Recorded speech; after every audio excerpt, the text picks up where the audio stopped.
I've put together approximately 35, maybe 37 videotapes, and all the information comes from a book dictated to me by God as his righteous servant, a man described in Isaiah 53, and a man described in chapter 11 of Isaiah, the descendant of David, the twig from a shoot that grows out of the stump of Jesse, and it is a stump because of the vanished and felled ancestral tree of the kings of Judah, the line of Jesus. He cannot be the man of chapter 11. He's not the anointed one. He's not son of David. None of that's true. The other book, that book is called Isaiah 53, The Day of the Lord. And there's about 3 chapters in those particular videotapes that come from the second book that we wrote not too long ago. He dictated to me the story of my life. It's to show you how I fit the verses of Isaiah 53 with regard primarily to suffering, familiar with disease. So that would be wounded, and as it turns out, cancer. But the other words that you find in Isaiah 53, punishment, maltreatment, crushing, bruising, chastisement, okay, that is all in God's power. That's all in God's power, all those words. But the books are unpublished, shunned and despised, the kind of afflicted by God, plagued. Nobody understands it. This is so different than the Judaism the Jewish people have been taught. This Messianic era that will never occur. And we know it's not going to occur now once you believe who I am and how you cannot. After the mountain of evidence I have presented that is in those books, just as Moses today would have to say, well, look, I wrote Leviticus. You think I just came up with that? You think I just came up with all this information? That I know how God speaks through an angel and who that angel is? Moses walks by a burning bush that's not consumed. The angel of the Lord's in the bush and God speaks. I'm the one who explained that to you. I shouldn't have to go any further than that. God says the rabbis, the shepherds, they never listen to my prophet. They think they know everything. Well, I'm going to keep showing that they don't. This is primarily for the people who listen to them and not them. I don't expect them to ever respond. Because by responding, they have to say they've been wrong. Or that's just not what we believe. And so they won't change. The bottom line is they make money on it. That's the bottom line. God had me watch a video of Toby Singer just for this one purpose I'm about to tell you. He said, watch him raise his hand. He raises his hand to do his hair or rub his nose or something, and there's this big, fat gold watch. And this is how you know this is the God of old. He said, look at that. Look at that. I said, well, he does. He died. His skin died, silver died. It might be a silver watch. He said, that's no silver watch. That's just a big, fat gold watch for everyone to see. And he makes his money on Isaiah 53. Guys, at least that's how he really got going. I don't know. I know he has a radio show. But remember, I'm in the fire refinement. Everything God does with me is to draw emotions because I'm going to be emotionless once I get to Israel. For the most part. He'll let me feel what he wants me to feel. But nobody can get under my skin. You can't bother me. Even if I seem like I'm mad, it doesn't carry over to my insides. And I don't think about it any more than while I'm, as they would say today, on a rant, getting on somebody. But I bring his reckoning. I laugh. I tell him, you know what I am, don't you, guys? He said, I know you're a lot, man. I said, no, I'm the reckoning. And I am the wreck. That's what I am. He laughed. Holy Spirit laughed. I said, yeah. I said, you know, righteous servant, David the shepherd, Elijah, prophet like Moses. You know, I like wrath. What's his name? Wrath. What did he do? He's a reckoning. But anyway, I'm going to go through these early years of mine before God spoke to me. It's chapters 1 through 6. Chapter 7 is God speaks to an atheist, and I've already videotaped that. Walking with God, and something on visions and visuals. So the first chapter, this is what he told me right down, birth and tragedy. I was born in Bryan College Station, Texas on February. This shit's in from the Holy Spirit, yes. Like you couldn't ask me before I started. Yes. Oh, this is only for the people who come to believe me. I don't expect anybody who's been viewing these materials and, you know, nobody's really subscribing, a handful, to be believed. Again, I can't imagine. I don't know what you people want. I don't know who you think's going to come to do something different. How are you going to know who David is? I mean, according to Judaism, there is no description of him. How are you going to know who he is? All this being presented, and I know Jewish people are seeing it, only 60% of the views are coming from the United States. Now, I don't know if that means 40% is coming from Israel. Probably not. You got Canada, that's a big follower on my WordPress site. And really just all the countries of the world at one time or another have looked at some of this information as I wrote my blog, and the blogs became chapters. But I'm assuming some Jews have heard of what some man is saying he is Moshiach, and they're watching. Well, this is for those who come to believe. The people who want to be the witnesses, the many made righteous. By my knowledge, there are things I can tell you that God would have me say to you. So, you know, this might be bored to tears with others, but it does show suffering, pain, and emotional pain, my background, and just who I am. Not just some kook out here. You know, people say, well, he's hearing voices. Listen, I was a lawyer. I didn't even do criminal law. I've seen some of these people who hear voices. I promise you. You know that's a person who should be hearing voices when you just sing and watch them for a couple of minutes. That's not me. Excuse me. Okay, I was born in Bryan College Station, Texas on February 21st, 1957. And that's interesting because that's the year the first satellite went up. Russia sent up Sputnik, which was really 3 different satellites, and altogether they were called Sputnik. That is considered the dawning of the age of the internet. Now, I've asked God, how did you select me? How did I be blessed with this and learning all these things with this crazy life that I've had? And but he won't answer me. He's gone poker. This poker guy, he's not going to talk. He's not going to change expressions or anything. Or me getting an impression that he is. And so I tried to come up with it on my own, and that is where I saw it. I said, because I know how important the internet is to this. It's the only way to get things worldwide, and all the teachings that have come through it. I didn't know, you know, I'm 63. I'm not like the young people who can just text messages without looking at them, and all that. But he's taught me everything. He taught me how to set up Facebook, Twitter, you name it. He would just say, go to your computer, do this, do that. You know, commanded it and directed to become very good at the computer and, of course, word processing. You know, I'm a regular secretary, except I still henpeck with one finger. I used to. But God says that's to show you I have perfect use of this disfigured right arm. It just doesn't have muscle in it, and my shoulder showing.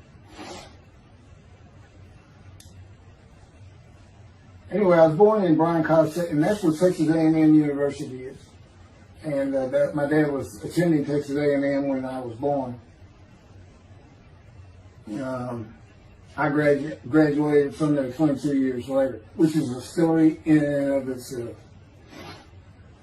So I was born premature in the 7th month of my mom's pregnancy. I was born in February, and there were many complications. My parents were told I would not make it through the night, and they should just take me home. Mind you, this was 63 years ago. The biggest problem was that my insides had not fully formed, and it was impossible for me to take milk. Mammy, my great-grandmother, told my parents, boil rice.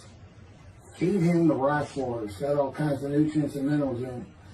Dad says he threw out a mountain of rice those first few months. And it would not be my last encounter with death.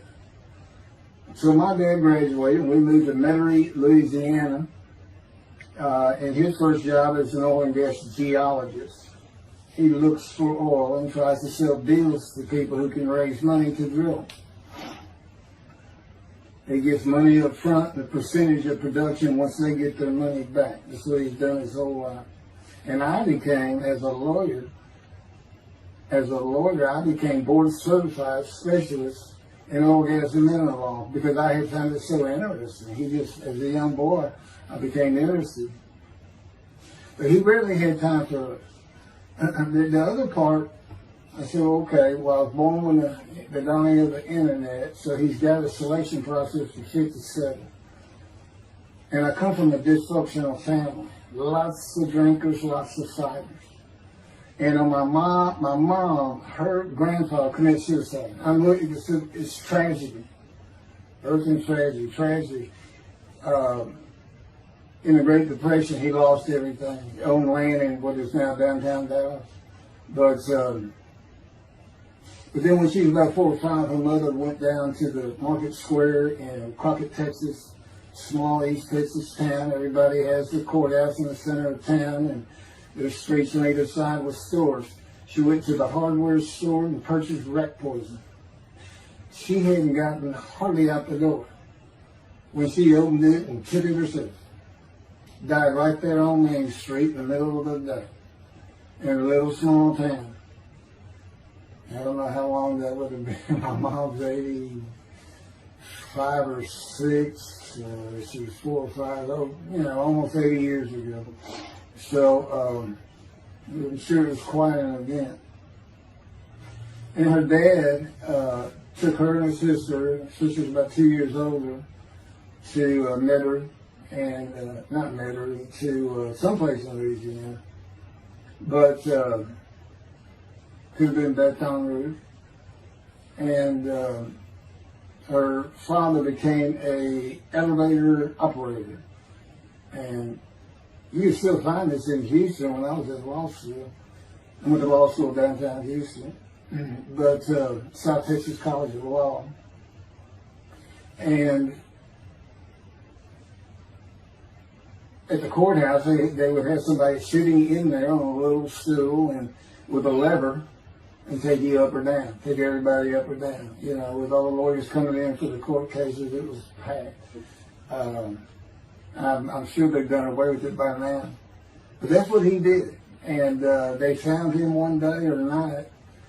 He had taken out a pistol. He shot himself in the head and killed himself. So now she had suicides on both sides of the family. And her father's brother took the 2 girls in. He actually adopted them. And she was about 10 or so, I believe. She's with him out in some shack in East Texas, and there's not even phone in this place. And he took a shotgun, and I'm sure he'd been drinking there, all known for it, and blew his head off right in front of her. I mean, that's all the circumstances I know about it. It doesn't sound like a good scene at all, but it scarred her for life.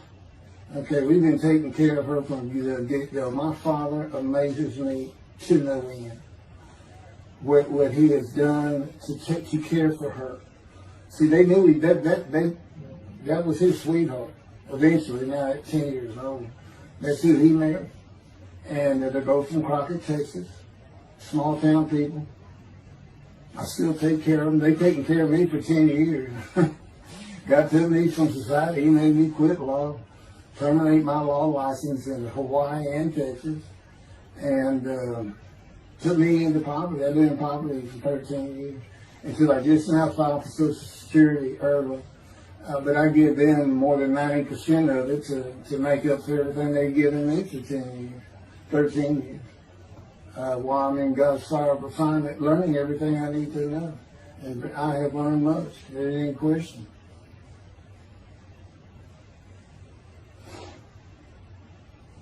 So anyway, there's 4 suicides right there. So it's a family of tragedy. You know, it's a tragedy of losing your entire family in the Holocaust, and you're the only one left. It's not like that. But God says, I just got things as close as I could. He says, I touched you in the womb to deceive you, really for just one reason. Well, 2 reasons. One, it makes you identifiable. But it was so people would pick on you. I wanted people picking on you because that's what happens to young Jewish boys. Just for being Jewish, just for having a disfigurement. People will pick on you. I told him since, I don't even really recall many people saying anything to me. He said, that's because you look like you crawl all over them. They did.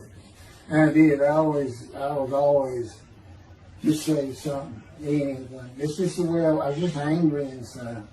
And God's taken all that away. But I can still go on a good man. But, and then my mother's in the 60s, young people may not notice that's when, you know, the Woodstock and marijuana, LSD, everything started getting big. And at the same time, doctors were just handing out pills left and right. Valium, painkillers, Percocets, you know, just asking for it. They were writing scripts. And I know today they put a lockdown on that, but she got heavy into it and drunk all the time. I had to come to school and stay with her, and she became such a different animal, a different person when she drank. She became a little girl. You know, maybe your mom act like that and slobbering and, you know, go in there to be Valium dripping out of her mouth with a bottle of booze by her. So it was an ugly scene. And so I came from a dysfunctional family, so I think God wanted that. And He's there with me from my first year to make sure that I live a life of suffering. He orchestrated many of my wounds. And He's taken me back in vision to see these things. And His visions are one thing you don't pick up in the Bible. When I say Bible, I'm talking about the Jewish Bible, the Hebrew Bible, but not, unless I say otherwise. Which is like when God says, my peoples. If He just says, my peoples, He's talking about the Jewish people that chosen. I mean, He may say the peoples of Moab, or just by the context, you notice the son to another group. But that comes up all the time. So to add to that, she tried to kill herself a few times. And when I was 10, my dad was at a Texas A&M game in Dallas. And I know it was 1967, so I was 10 years old. Because I'm very familiar with that particular game. It was against Bear Bryant and Alabama Crimson Tide. And he had coached at Texas A&M. So as you can tell, me and my dad are big Aggie fans and football fans. But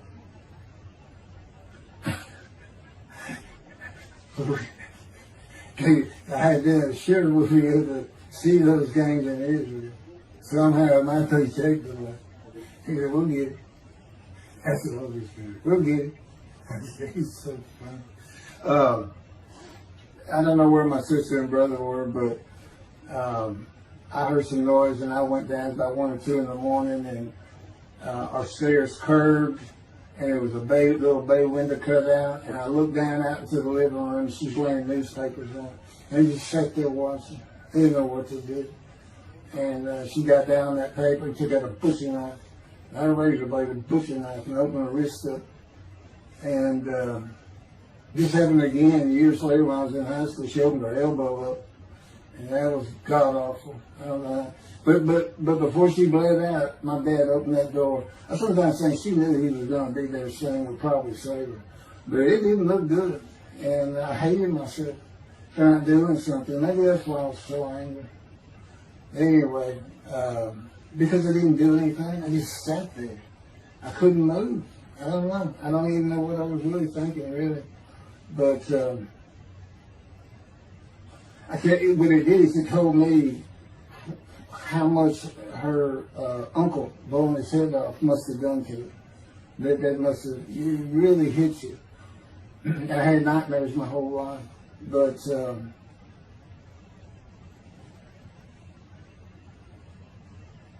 I was 16 when she did the thing with the knife. But you know what? My dad finally got her he got her the best psychiatric care in Houston, Texas, and that's big because we got a medical center that's renowned throughout the world. And they put me back together many a time. And she never did that again. And the amazing thing is how different she is in her very advanced old age. I mean, it's like she was never that person of the 60s and the 70s and the 80s. I don't know how my dad survived it. I'd have never stayed. I'd have taken the kids and said, try to find us. But he's not out there. I've never seen two people who love each other so much. It's crazy. But anyway, I was married for 20 years and we weren't like that at all. We finally divorced for irreconcilable differences. Okay, my first major surgery when I was 2 years old. My first surgery. Up above here, I have a scar. I had my first of many surgeries. Been born without my right pectoral muscle, small shoulder, withered arm. And there was the movement of my arm was restricted. There was some tissue in here that had to be cut out. So they opened me up and did that. I was born right-handed, but I do everything left-handed. Except for light things, like I shoot a basketball right-handed, I throw a ball right-handed, darts, things like that. But bowling, I'm left-handed. You know, anything heavy. And I was quite happy. If I had two good arms, I'd have probably been on scholarship. I was already offered a partial scholarship at a small school for track, even with this bad arm. But I just didn't have the fast start. You got to have two strong arms just pushing out in front of you. But I was some kind of quick and fast. So, we moved back to Houston to a place called West University, a suburb. And this little story, I don't even like telling it, but God tells me I have to. And he had something to do with it. But I'm not going to go into that part of it. So anyway, I had decided when I was in second grade, I was tired of school, didn't want to go anymore. I don't exactly know why. I just know I said, that's it, and I'm not going. Dad came to get me up and finish school, and I'm not going. And it was on. He was going to get me there. It took him about an hour to get me to the car. Fighting and screaming and running around, hiding, getting under bed. You name it, I was doing it. And anyway, he finally gets me to the school, but he's too tired. He wasn't even going to try to get me out of the car by himself. So he get out, and he goes and gets the principal. Now, my dad's about 6'2", but he's real slim. And but he comes out with his principal, who's taller than he is, and he's a hefty guy. He's burly. Anyway, so they come and they said, get out of the car. I said, I'm not getting out of the car. I'd already locked the doors. Only the two front doors locked, and it was those locks that you pull up and push down. And so my dad used the key, and he popped that lock up, and I slammed it back down. Said, I'm not going to school, I told you. He took some keys, they started throwing the keys at one another over the roof. And the principal was trying the same thing, and I'm slamming his door, I'm leaping across the car. Man, I don't know how long I went, but they finally, in 5 minutes maybe, seemed like an eternity. I was terrorized, this way I looked at it. Anyway, the principal got it open, and I saw that door open, and I got back on the far other side of by the steering wheel with my back against that door. And I curled up like a ball, had my knees on my chest, and he reached in to get me, and I unleashed on him, kicking him in the face with everything I had. He broke his glasses, and his orbital bone got shattered. So, That wasn't my first principal either. There's another one. So, but anyway, so they carried me in, and it was very embarrassing, just crying. But again, funny thing, nobody, because I stayed with this same group for 9 years, going to Western University and the junior high there that you go to. Nobody ever said anything to me about it. And I knew some of those kids that were in that class.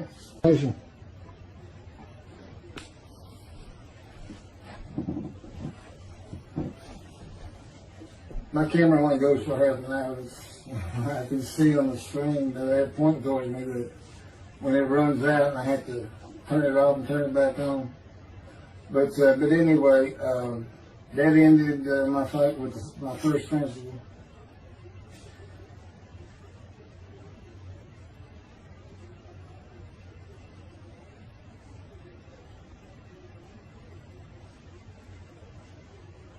Yeah, here it is right here. Let me put these together. In the 10th grade, the principal of the school told me to cut my hair. You know, I had long, blonde, wavy hair, well past my shoulders.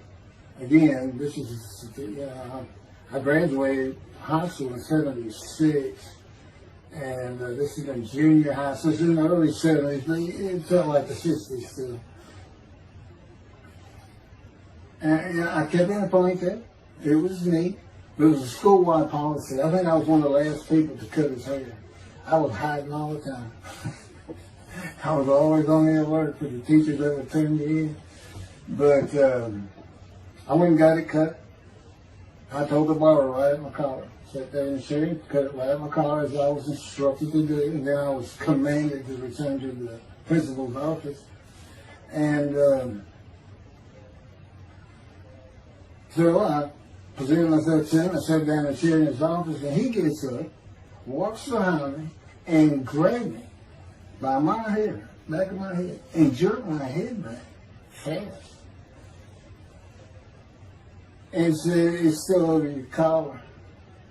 Now, I don't know if I did a backflip out of that thing. I can't really recall. But what I do recall is it took 3 people to get me off of him. And I was permanently expelled from school, which ended up me leaving home. It wasn't a runaway. I'm just out of here. I'm tired of everything and everybody. I ain't going to school ever again. Hate school always there. That was me. Yeah, they had to pull me off of him. I understand through a friend of mine. He said, "You know, my brother went to that school. He has some stories about that guy." So I said, "It wasn't me. It's him." Second major surgery came when I was 12 years old to try and repair my right knee and just below it. I was on full speed in a field. High grass and weeds with a family dog. And God says he had something to do with what the dog did. For no apparent reason, just suddenly he was running at my side. And he just bolted, he just stopped going straight to the heart of the left and went right between the legs. I go sailing in the air, and I came down on my knee. Except my right knee came down on a broken Coke bottle, Coca-Cola. And they used some thick glass back then. It was stuck nose down, way down. It was all broken up, but it was the bottom all jagged at my knee. Just, you know, they said it went to the other side of your knee. They said, "You got that whole field in your knee." But when I got to the hospital, I sat there for a long time. The first officer came in and just told my mom, right in front of me, you know, I'm in the room, you know. He said, I can't repair it. It's not repairable. We want to take it off. You can't use it." And I already knew that, because as I started screaming and yelling for my dad, he finally came back. This field was behind our house. There was a chain link fence, and in the field, and you know, my dad finally heard me. He got over, he saw the blood, and saw something. He scared to death. I'm going into shock, and he got me to put my arm around his neck, and he said, "Can you walk on it?" And I tried, and it just collapsed. It was useless. It was, you know, it was awesome. And then I had to climb over that fence. And my mom was going crazy and screaming and crying.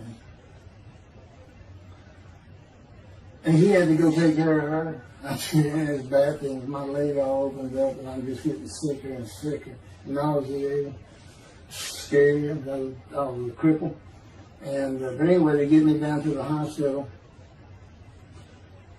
And just, like I said, first I was really just like, I didn't know what to do. And just right then, and God said he knew he was going to be there. This doctor walks by, and my mom recognized me.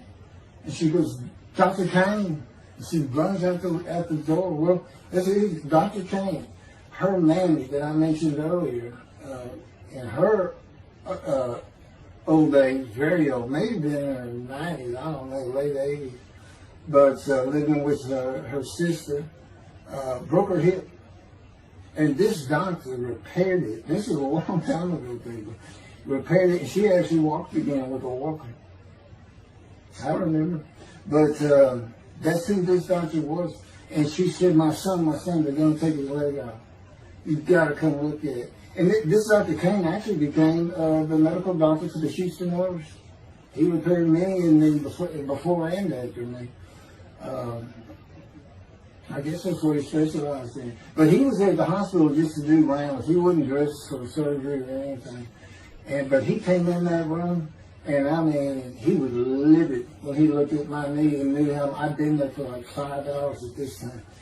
And he just started barking orders about getting me prepped for surgery, and he takes off to go get prepped. And they literally ran me down to surgery in a gun. I mean, they were trying. This kind of fear he put in everybody. Anyway, I was in the hospital for weeks, and I woke up with my leg. I was glad of that. They had a cast from my hip to my ankle. And he told me, when I finally was being released, he said, if you put any weight on that leg, you'll never walk again. So, I can't remember, 6 weeks, I don't know how long it was that I had that cast on. It wasn't my first cast, it wasn't my last. Or maybe it was my first. Maybe it wasn't my last. That's another story. We're not getting very far. There's 6 chapters, I'm barely getting through the first one.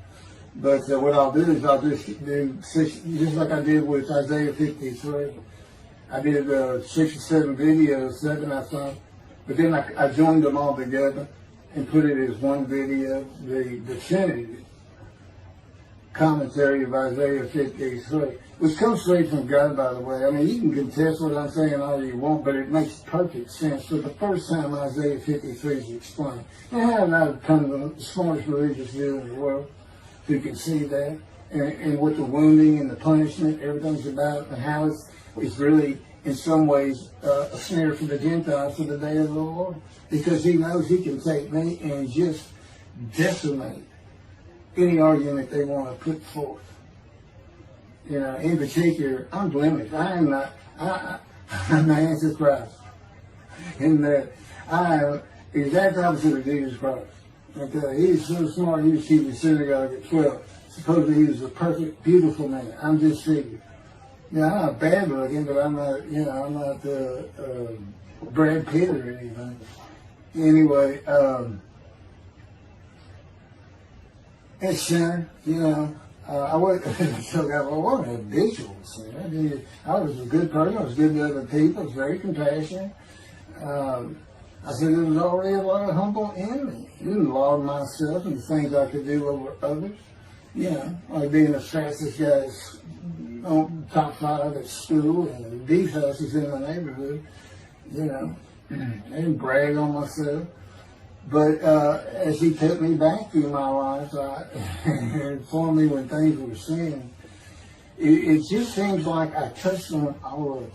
And if murder in your heart is actually committing that sin, as the Christians say, I don't really go with that, but then there's really not much I've missed. So I'm a sinner. And, Jesus can say, well, I'm a sinner too, I'm lying. All you got to do is read the scripture in the gospel, you see where I'm lying.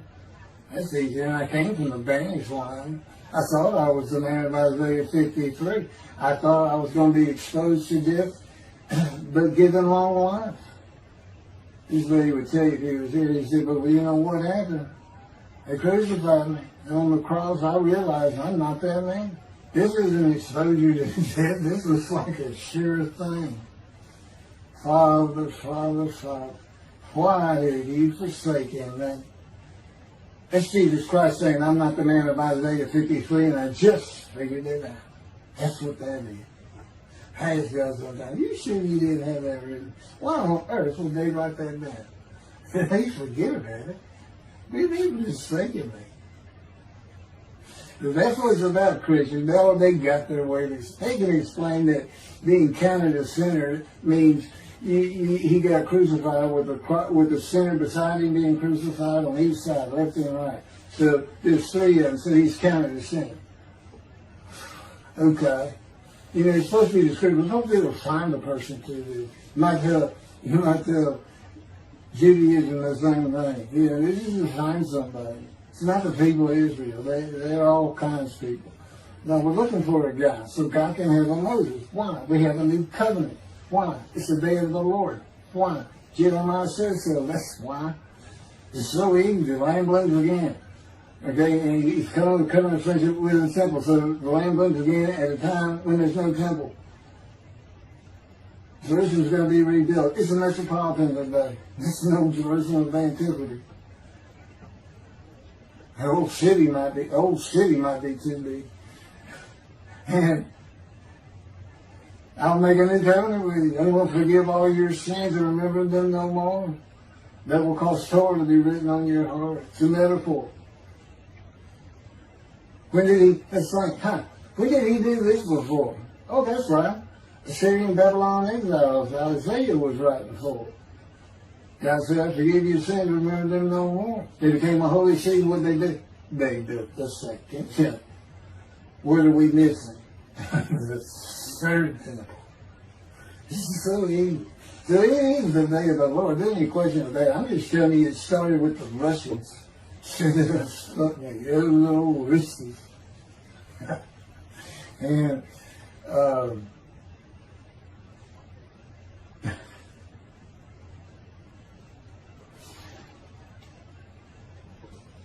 he's bringing the covenant, but he's got to have a Moses. He's never sent a prophet like Moses. So he was saying, it's Joshua. No, it's not. I'm leaving today, the day of the Lord. And guess what? He gives us a description of him. He knows this is a time of secularism, reliance on science and medicine and doctors. And you got so many more people who the only book out there is not the Hebrew Bible. There's a lot more books in it. You know, there's all kinds of distractions, television, cell phones, computers. You know, back then, you know, you just sat around and said, what do you think God's there? I don't know. We can send some rain. You know, it's just, I said it's easier to get them back then. But here it is. It's here. And God said, you see why I put Shun and Despise in there? Because for a while I said, God, you know, this is before we really got the books done and everything. I said, I'm just sitting in a room. I can't really tell anybody Shun and Despise in that. Counting me plagued, afflicted, by God, and everything else. He said, well, how you feel now? That we've been putting all this on the internet, guys, after Shun and Despise. Yeah. I can say they know. There's no question this hasn't gotten back to those two. I say, you keep attacking them like this, and I'll be certainly sure, just in case I'm wrong. But, because he won't actually tell me, he won't tell me anything, this is a rule of thumb, he won't tell me anything that I cannot find out or become knowledgeable on or informed on of my own, which means about nothing because we're in a room all the time. The adjunct of the Holy of Holies is what I call it. I live in the Holy. I'm like the priest who can, the only person who could go into the Holy of Holies was the high priest. And that's what I'm like. As a matter of fact, God had me write down, just as he had David write down, a new Psalm 151, where God said, it's on a video, where God is speaking. Where the Lord came to me and God said, quote, and within that, he says that he declared me. We actually used the song where he declares it for David. He declared me an eternal priest in the order of Melchizedek and King David. and a rightful king, small k, and a rightful king. And he also declared, I'm the righteous servant. I mean, that's God talking. I mean, he's using it. When he dictated to me, it wasn't, to be written in my personality. That's him. That's him doing a new song. So, because he does that. Even in the writings, the person doing the writing, whatever prophet it was, or Moses, or David, if he wrote Samuel 2 and Kings 1 until he died. As I said, God says, look, just assume the central character is the one I had right, because their lives changed when I come to them, just like mine changed.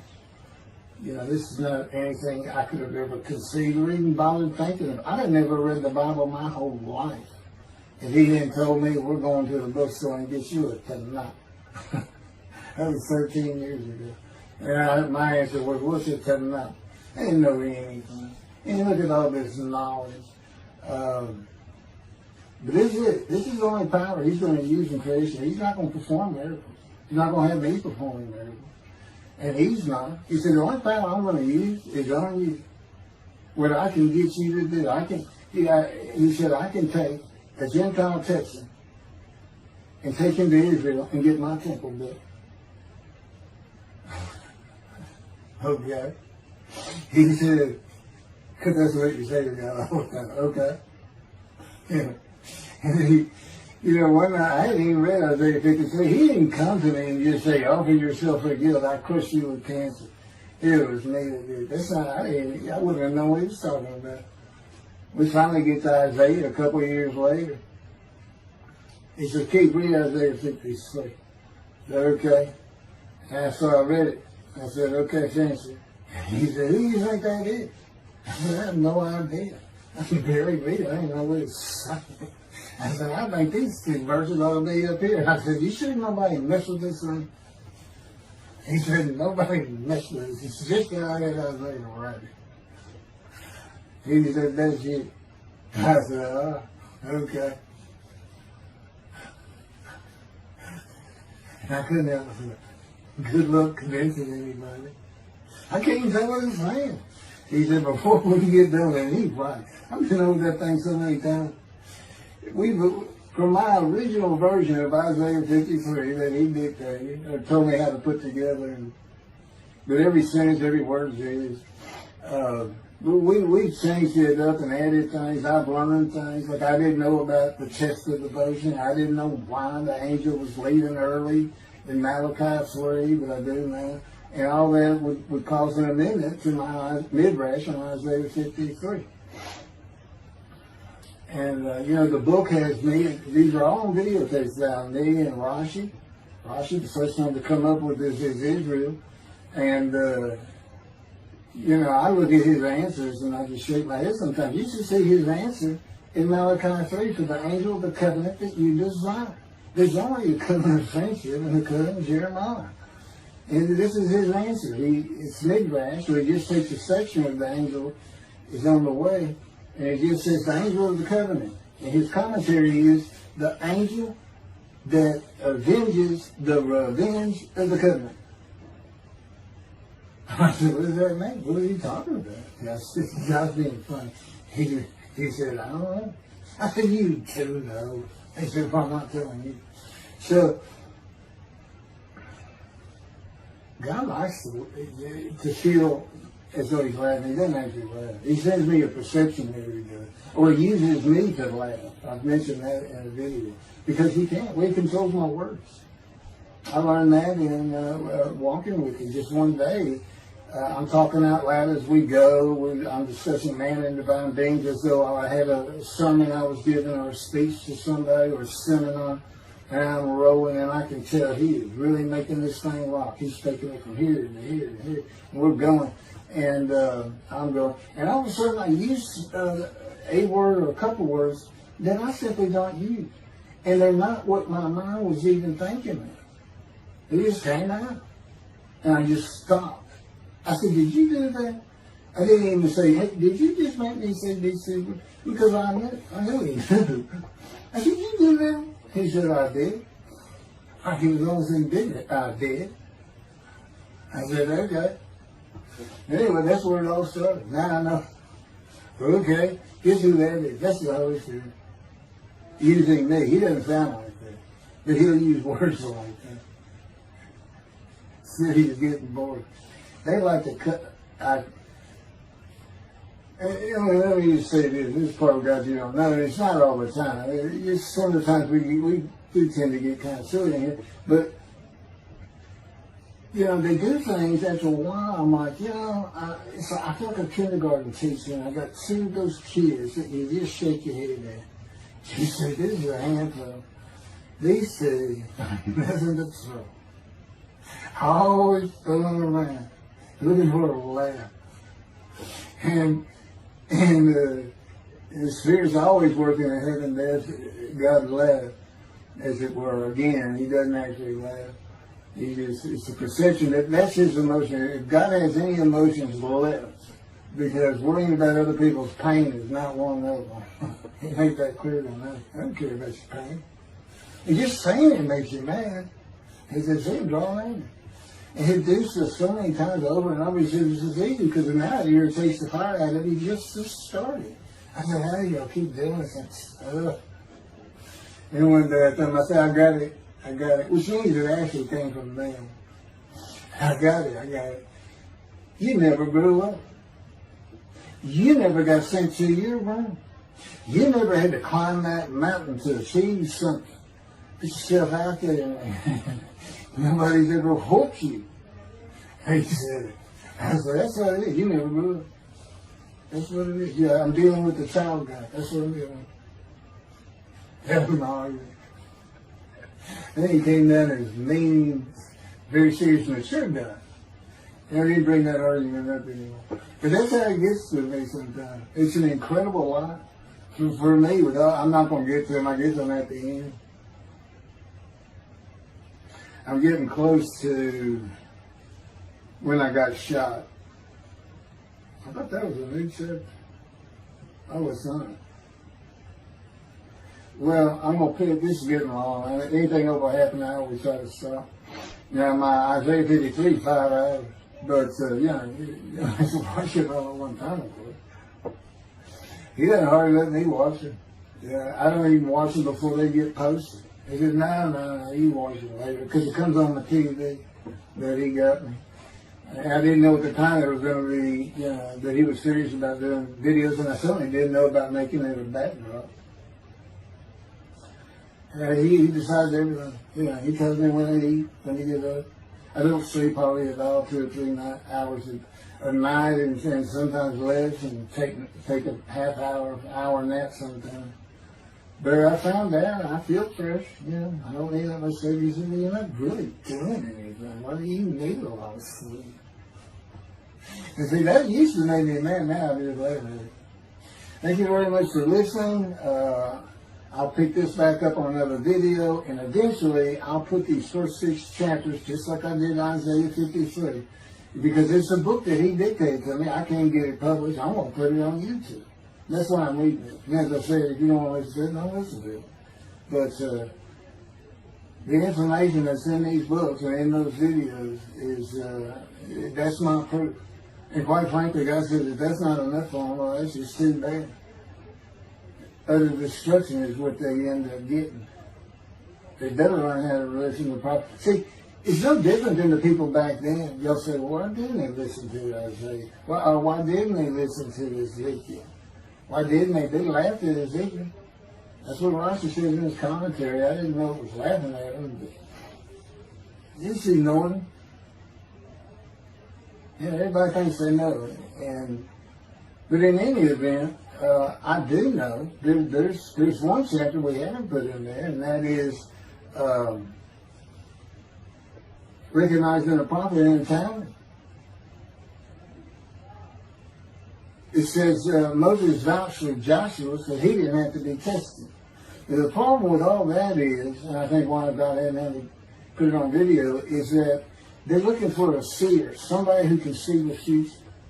You see, that's antiquity. I mean, that's not what you're looking for today. Moses wasn't a seer. And none of the prophets were seers. They just wrote down what God told them to write down. God's the prophet. Is the one making prophecy. And what he does, he doesn't actually just see the future. He walks it through. He says, okay, right here is when they're going to send up the satellite. This is where humanity will be at that time. He can walk it through in his mind.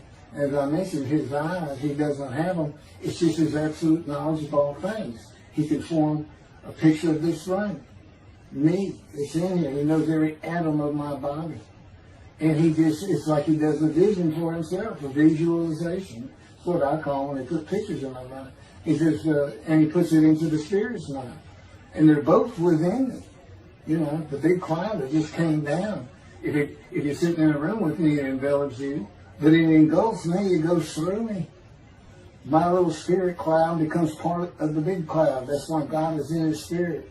Here's the elements of spirit, here's the elements of God's presence, his mind. Two clouds, they just come together, they can be together. Okay, God's still one. He created the other cloud. And then in this room, filled with them, my little spirit is like a little cloud that just came in and part of it. That's who I am. That's the man in divine being. Okay? No, it's like nobody's really expecting it. Well, maybe it's because you didn't know these things. And now I get to see them shunned. Shun means I'm not looking at that. It's not like a coot. We by faith, by the fundamental principles of Rambam from the Talmud, from his diagnosis of the Talmud. Once you do your own, once you throw the Talmud out and learn some new stuff, once you get out of antiquity, every religion has an end times like that. Every religion ends up with utopia for its people. Everybody. Well, don't be like everybody. You're the Jews. Go down. Let's get practical. Let's have God in our midst again, in a man like he was in Moses. Let's point at him and tell the Christians that is the man of Isaiah 53. Here's what it's about. God said he's coming back. He told us, we're not waiting on him like you. He said when he was coming back, he false prophesied 5 times. He ain't coming back. He wasn't who he thought he was. He told us on the cross. I'm not the man of Isaiah 53. He tells us. Well, what else was he doing?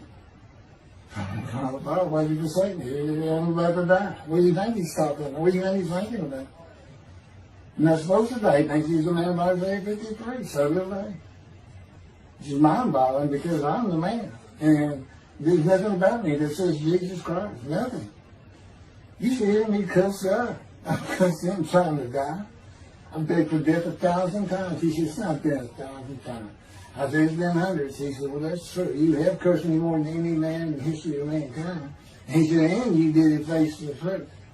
And I said, you should have made me so mad. He laughed, y'all. He laughed. When I'm cussing him, he did make so mad. And oh, you're kidding, that story? He gave me his perspective. This is how he did it. He said, Keith, imagine you created ants. And ants are living beings.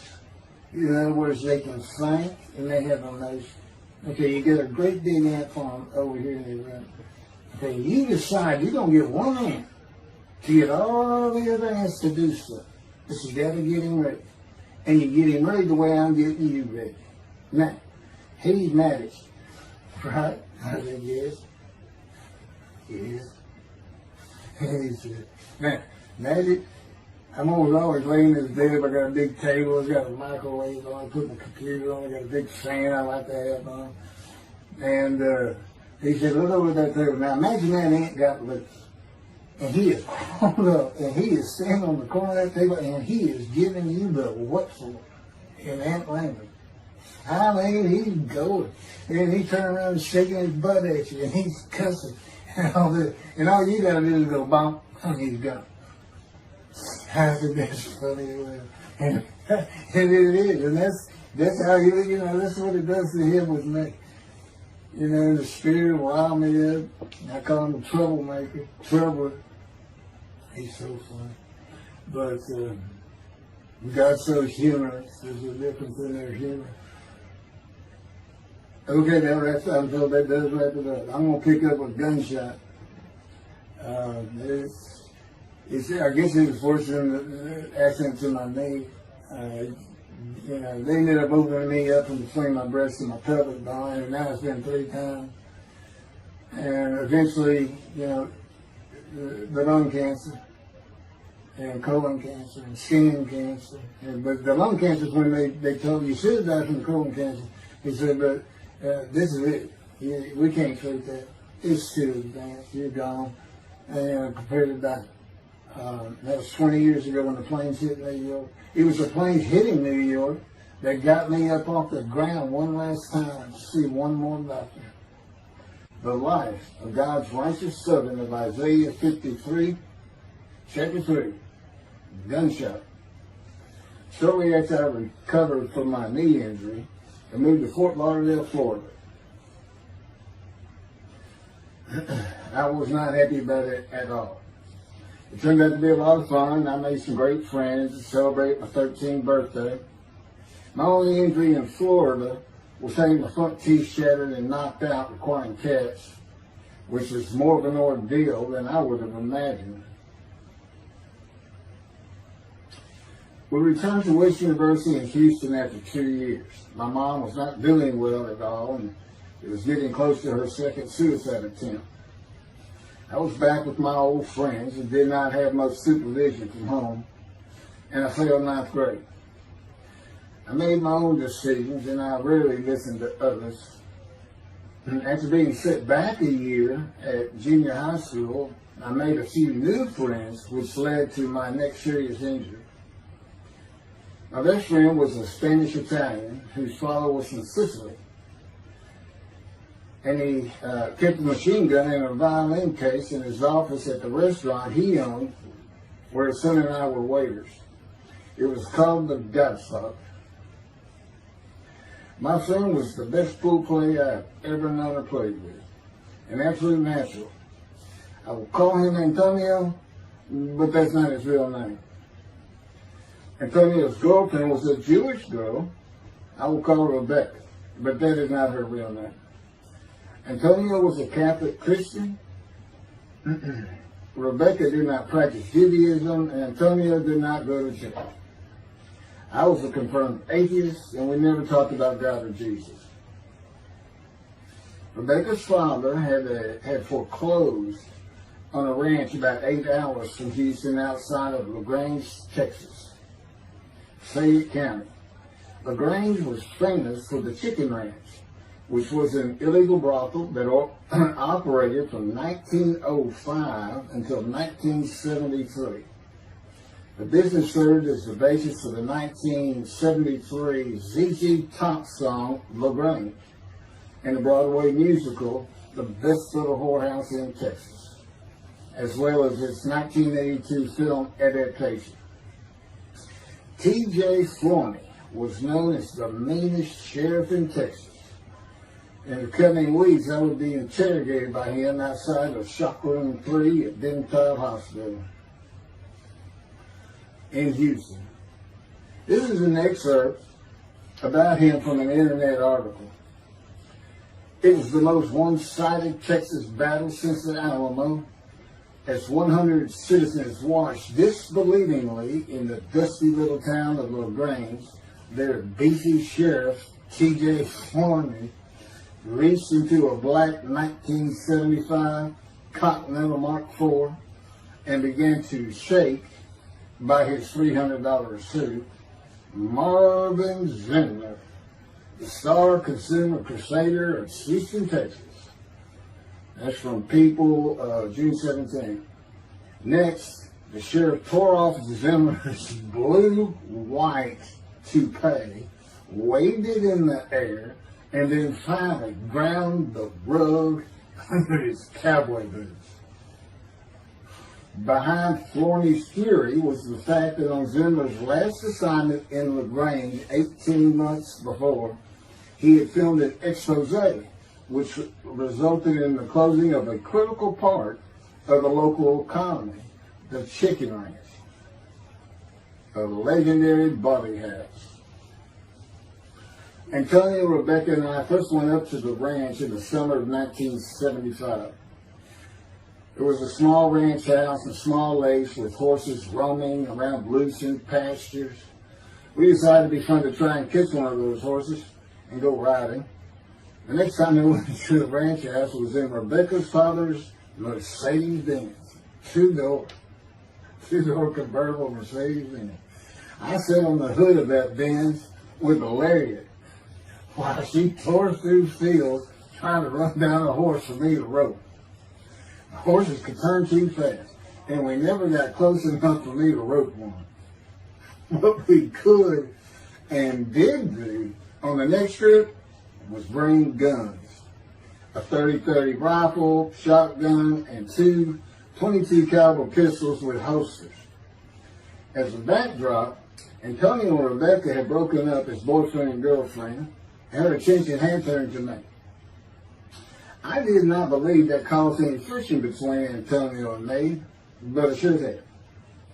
It did not seem to be a source of animosity of Antonio towards me in any event. On October 5, 1975, we were all back at the ranch having a great time. Tony and I were shooting at cans with our pistols and practicing a quick draw from the holsters. We were standing shoulder to shoulder, about 3 feet apart, and he was a little forward of me. Rebecca came up behind us, between us, and said she wanted to shoot. Antonio passed his gun to her, and it fired when it was going by me. The bullet went on a straight line through my bladder, intestines, and colon from the front right and lodged in the back of my left buttock in my backside.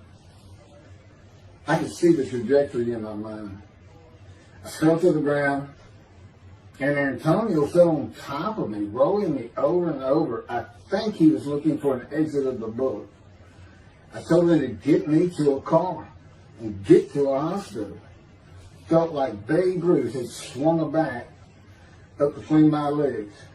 I never once thought of God. On a big ranch, there are several gates for different sections of land and different purposes, usually with chains and a lock. When we got to the first one, I told Antonio, drive through it. I told him to ram it. I knew I was dying, and all I could think of was, you have got to hurry. I didn't panic, but I had never been so afraid and had never felt fear like that again to this day.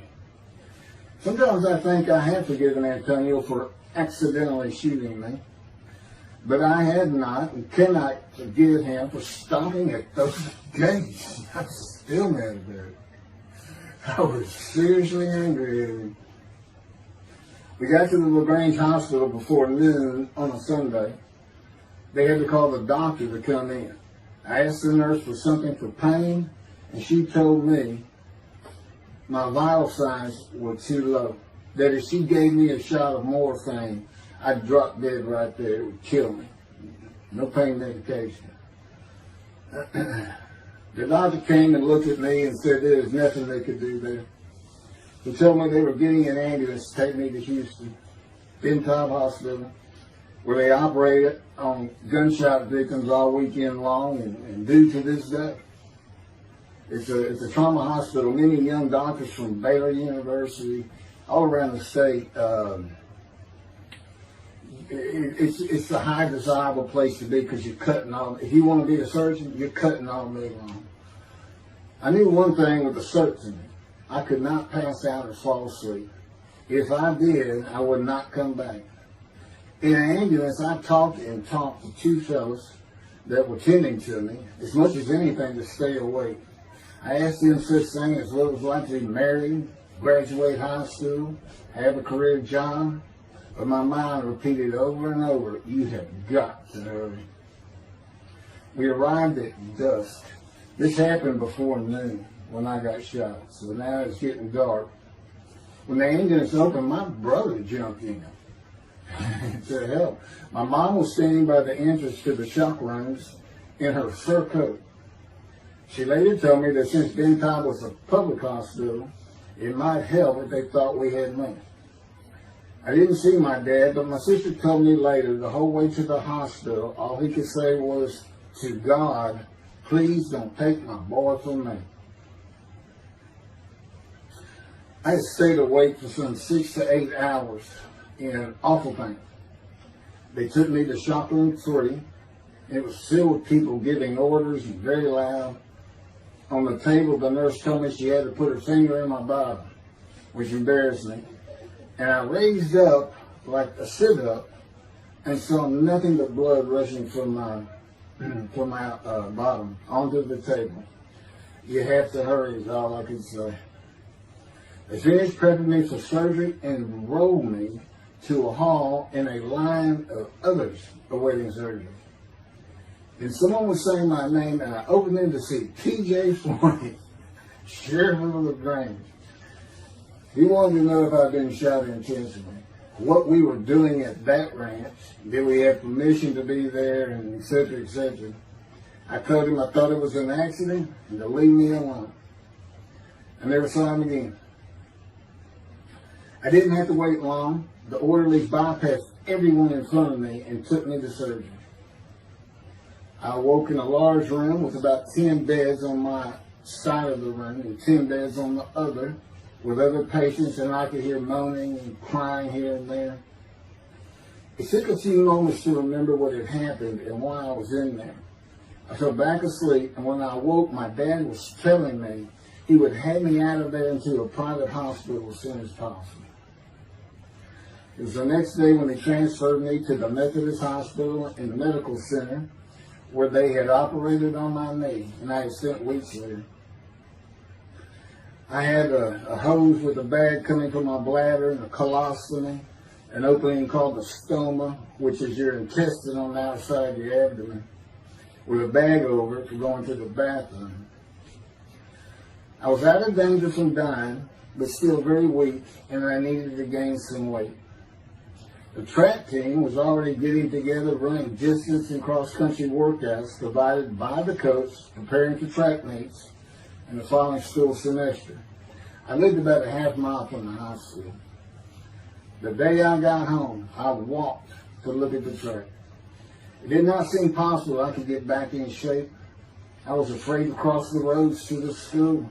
I could not even trot to get out of the way if a car came my way. My insides felt like jelly, and I had been warned that too much physical exertion in the first 10 days could cause a stomal hernia, and my intestines to start extending from my body. I was homeschooled for the rest of the semester by a private volunteer tutor, and passed classes I probably would have failed. The beauty of that gunshot was that it changed me. I was never going to graduate high school, having failed so many classes. So I set up night school classes for the next and my last semester of high school. I was 18, soon to be 19, and a senior.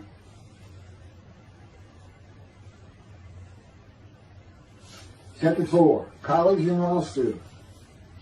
Before the summer of 1975, one of my best friends on the track team, who threw the discus and shot put in field events and was a senior, told me he wanted to do something big the coming summer before starting college at Louisiana State University, LSU.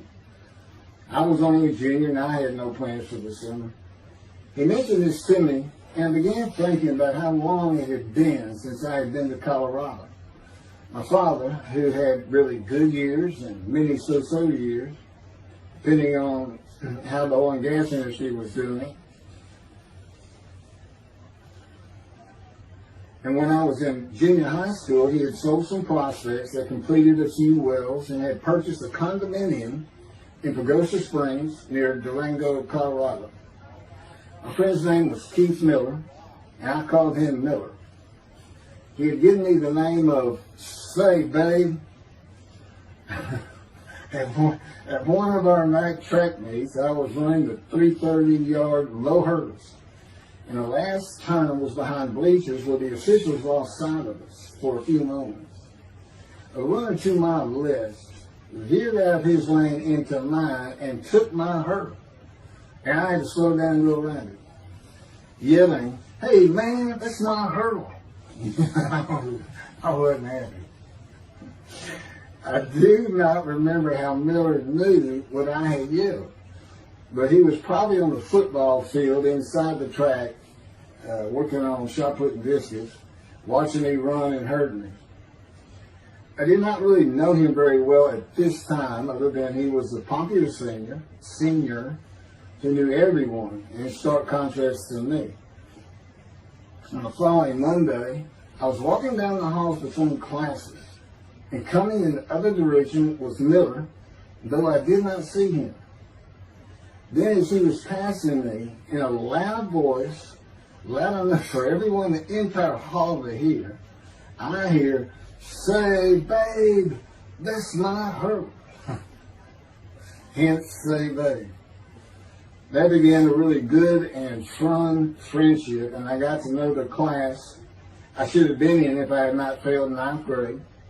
And because I was Miller's friend, I was immediately accepted by anyone he introduced me to. I found out about 40 years later on Facebook. I looked him up and we friended that he's Jewish, and particularly because of his brother. He's got an older brother, and they look just alike. Live up in Oregon. But I did not know that. It's not something we ever talked about. Just didn't think about it. I'm sure he wasn't observant at the time. I told Miller about my dad's condo and suggested we plan a trip up there and backpack in the Womanichi wilderness of the San Juan National Forest. I had hiked there while in junior high school with a friend and his little brother. I had a driver's license in my second year in the ninth grade. The prominent 13,000-foot peak is 10.7 miles from the town of Silverton, which began as a silver mining camp in 1873, and that is where I plan to take Miller.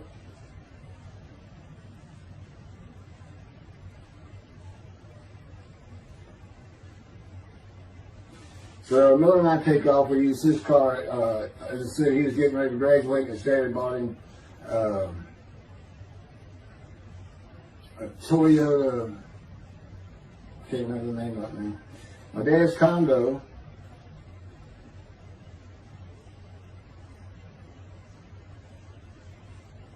is about 60 miles from Durango, where a train depot is located that runs a train through the Womanichi Wilderness to Silverton. The train is an authentic, narrow gauge, steam-powered, coal-fired, scenic railroad train ranked one of the top 10 scenic railroads in the world. It's something else. It stops twice in the same places to let off and pick up hikers and backpackers in the Animas Canyon of the Womanichi. At top speed of 18 miles per hour, it takes the train 3.5 hours to travel the 45 miles from Durango to Silverton. Oh, here it is. Miller had a new Toyota Celica. And after a day and late into the night, we made to Pagosa, slept, and we're at the train station before the first departure the next day. I don't know what the problem was, but the train was not going to run that day. So we couldn't get to where I wanted to take it. It's just too far. We decided to get a hotel in Durango and just head down the train tracks into the wilderness and explore an area I had never seen in with the maps. We got lost. And at one point we decided, let's just put these backpacks down and you go that way and I'll go this way. Well, we did that. We met back up and then we couldn't find a backpack. And we did finally find them. We slept that night, and we had a big black bear episode because we had left some food out on the ground, which we shouldn't have done. And but anyway, we ended up making it back, and we had one of the best party nights I've ever had in my life. We hit the main street in Durango, which is a tourist hotspot, and we hit every single bar. You could drink at 18 back then. It wasn't 21 as it is today. And we did. We made sure it was like a go. Okay, let's go there. Every one of them had at least one drink: shot of whiskey, Boilermaker, beer, whatever. I can't really recall other than that. I knew I had been drinking the night before when I woke up. But we did. We hit both sides of the street. I don't know how long it took us or how many drinks we had, but we just had a lot of fun.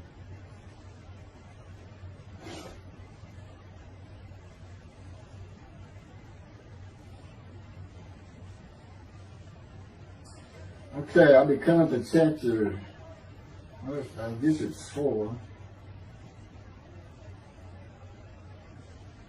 I don't know. I thought I was coming up to the cancer story, but this is different. This is getting into alterations while at school.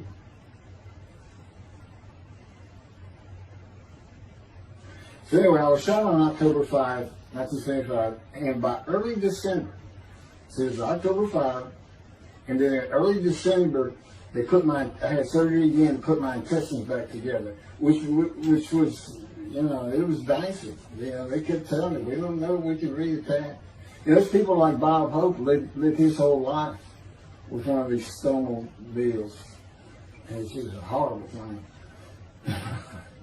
It was successful. They put it back together, and they removed my bladder tube. The girl next door, who I had never talked to other than to say hey or hello, and who also went to high school with me, had been coming over daily, and she agreed to be my girlfriend when I asked her a few months later. I did my night school and graduated last in my class, or close to it, of over 400 people. In late December, I began running with the track team. Now, I had surgery early December. I already got out there with them, which was difficult. Pulling 2 tires on the cinder track. You know, there's a rope, 2 tires, and you put a harness around your waist. I had to put mine high up on my shoulder. On the cinder track for a lap and a half, 660 yards for 2-minute intervals, 6 times was the toughest.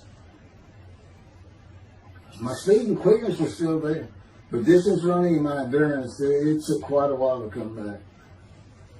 In early February, just about 3 months after being shot, I won my first 120-yard high hurdles race at a track meet that was fast enough to qualify at the upcoming district track meet for the regional track meet. Winning at the regionals would place me in the state track meet. I was fast, but my disfigured right arm really held me back. Then my heart was broken, and I cried for the first time since I was a child, best I could remember. My coach, who really liked me, he understood the effort I had put in to get back in shape. Called me to his office, and I knew something was wrong. He told me I could no longer be on the track team. I had too many semesters of school to be eligible according to the eligibility rules. It was because I had failed ninth grade.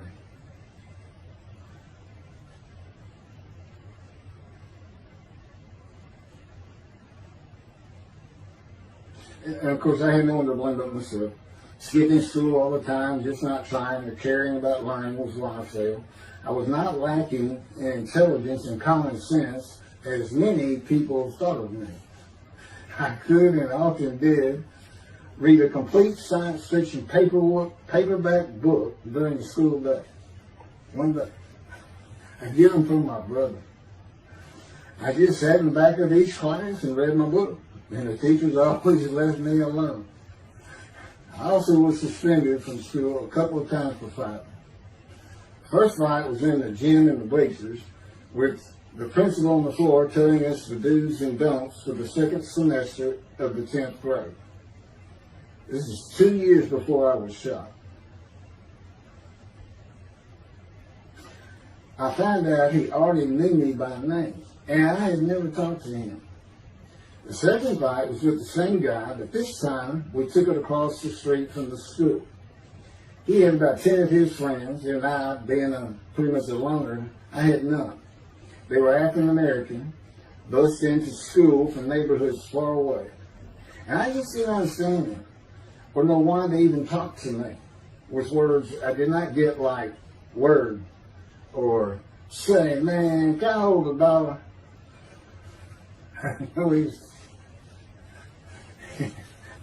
That is what started the fight in the bleachers. I hear from behind me, and one stood to my left, say, man, can I hold $1? I turned around and just looked at him. And finally said, I did not have $1. Ordered with the principal, I undid my ponytail. Mind you, he's sitting right behind me, and I'm well aware of that. And I brushed my long blonde hair and then reached into my pocket for some chapstick for my lips. When I pulled my hand out with the chapstick, turned out I did have a quarter. And from behind me, I hear, "Say, man, you said you don't have no quarter." To which I replied, turning around, "I don't have a quarter for you." The next part's kind of hazy. But I do know I grabbed him by the front of his shirt and threw him down the bleachers onto the students sitting below me.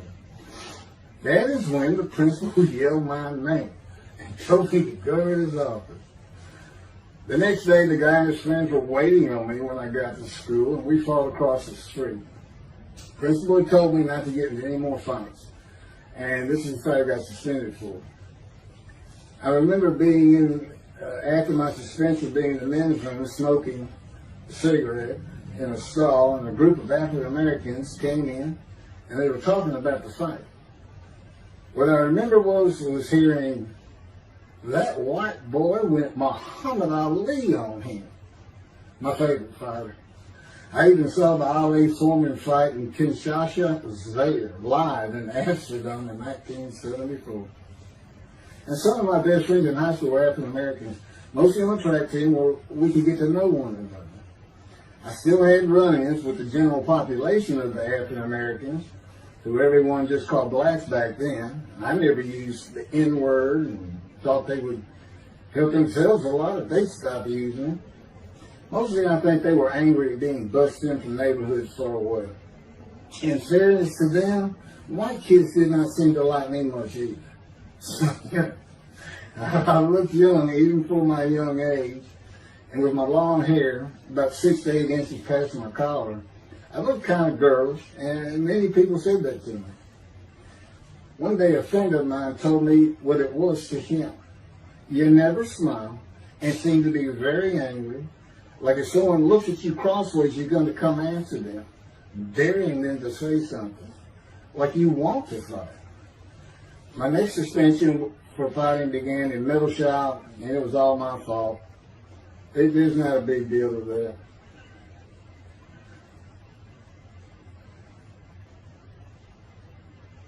The last fight I was ever in came right before I was gunshot at the ranch. The accident really changed me and the way I looked at life. I never got in another fight after I got shot. It took some of the fire out of me.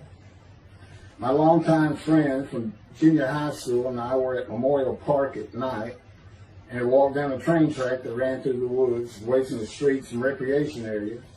We went to the center of a long railroad trestle bridge that ran over a bayou to wait for a train to round the corner from either direction on a single track. When a train would round the corner, we had to run and jump off the trestle after clearing the bayou. We were drinking beer. As we were sitting, we started talking about the price of gas at 44 cents a gallon in 1975. Anyway, the train weren't running. We got up to leave, and as we're walking down the steps, he said something about my father and about how to find oil and gas. And I turned around and just hit him with everything I had, with my right arm. And I realized what a stupid thing to do. I called him the Big Sweet. He's huge in Norwegian. His hair was white and long and longer than mine. His hand was the size.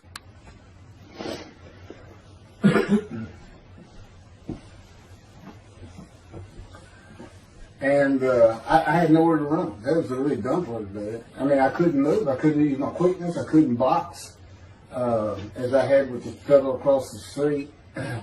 And he just took one big thing. He's very athletic. The coaches all wanted him on the high school team, but he didn't want to, football team. And but anyway, he hit me just one time. That was the whole fight. It was just 2 hits. My measly hit with my right arm. I let it fast, and I hit him where I wanted to hit him. Well, I say that. I didn't even think about it. But he just about knocked me senseless. I mean, I saw red. And So anyway, that was it for our friendship. We just, although after I got shot, he and I got back together a little bit, but by that time I had met Denise next door, and I wasn't going to be going out drinking beer at the festival anymore. I was going to get serious, and that's when I set up my night classes and everything. It was big sweet.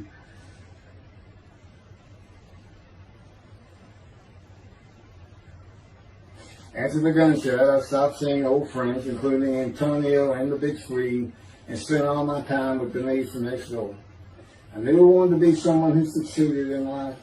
My dad always told me when he was angry with me that with my smart mouth, I was never going to be anything but a ditch digger or a lawyer. While he said lawyer in a derogatory way, he got me to thinking I'd like to be a trial lawyer. I had to get into college first, and the only school I wanted to go to was Texas A&M University. Anyone who had ever known me would tell you that I was not even close enough to being smart enough to go to any college, much less Texas A&M. I would tell you I had never applied myself to the task of learning. Texas A&M denied my application. I called them and pleaded and argued, and finally admissions said that if I came to the summer semester of 4 classes and maintained a B average with no fails, they'd let me in. I did it, barely. I almost failed calculus and got a B. Just a quick thing on Texas A&M, because it relates to World War II, which always makes me think of the Holocaust, and how many Aggies were involved in that. Texas A&M enrollment began on October 2nd, 1876, and admission was limited to white males, and all students were required to participate in the Corps of Cadets and receive military training. Many Aggies served in the military during World War II, with the college producing 20,229 combat troops. Of those, 14,123 Aggies served as officers, more than any other school, and more than the combined total of the United States Naval Academy and the United States Military Academy. During the war, 29 A&M graduates reached the rank of general. Texas A&M is more than a great university. It's the home of the Aggie family with a long history of spirit and tradition.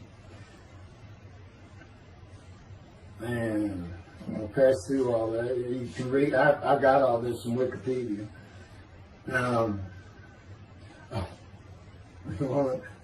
Like Notre Dame, it's a school full of tradition, especially notable at football games and in campus life, drinking beer at the Dixie Chicken. I had a good friend in what is now the volunteer Corps of Cadets, and we've been shooting pool and drinking beer all night on the weekend, and finally left sometime after midnight. I walked my friend back to the quad, Corps Cadet Quad, a large open area where people could gather, surrounded on 4 sides by dorms for cadets only.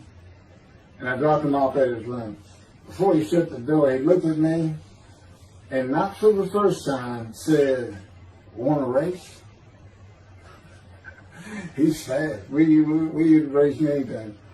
I said, yeah. Of course, we were pretty much, we had a lot of beer. I said, yes. And he went to the end of the hall and took off at the other end of the hall. He was fast, but I was pulling away with just a few yards to go and hit the wall before I could stop and busted my chin open. Blood's pouring out everywhere, people opening doors. Look, that's what the little guy did to the taller guy. Taller guy. I also sprained my ankle. These are my injuries at Texas A&M. I also sprained an ankle so severely playing basketball with football players that I was in a cast for 6 weeks. Those were my only injuries in the 3 years of A&M.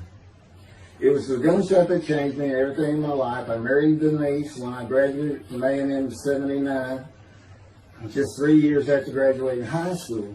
I went through in 3 straight years. Because I had those hours from the first summer, I just went ahead and went the next summer too. And I got out, and the average for most A&M students is 5 years. But I went through in 3. And of course that meant I never dropped a class. It also meant I had a low GPA, grade point average. And I didn't realize how important that was for admission to law school. I was denied admissions from every school across the nation I thought I could get into. I do not know how my dad knew about South Texas College of Law in downtown Houston, but he made some inquiries and found out the dean was a graduate of Texas A&M. And we're known for helping each other. We set up an appointment with the dean. I told him of my rather intense home life and wayward ways, and that the A&M had given me a chance to prove myself as a capable student. You know, he hemmed and hawed, looked around the ceiling, and gave me the same opportunity A&M had. 4 summer classes, D average, no fails. I did it. I was terrible with chemistry and math, but it turns out I had good reading and comprehension. It's probably from reading all those science fiction books in school. I graduated in 82, and I did great on the bar examination. Keith Ellis McCarty, attorney at law. Who would have believed it? Which reminds me of verse 1 of Isaiah 53. Who can believe what we have heard? That's what any of my friends would say about me getting out of law school. Much less what's happening today. You go find somebody that knew me in high school, they say, who?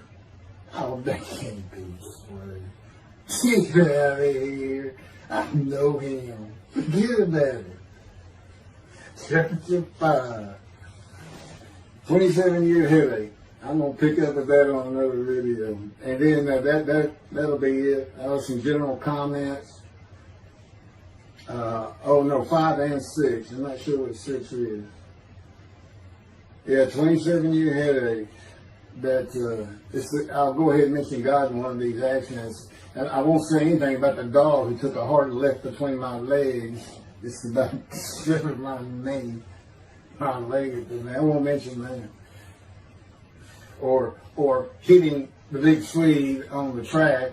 Unbeknownst to me, my arm just took off. I wouldn't have hit him with my right arm. There are things he has shown me. And getting gut shot. Yeah, I think I would have figured out, you probably shouldn't be hanging out with this fellow anymore if you're going to be talking to his ex-girlfriend in front of him. Little things like that, he controls my perception.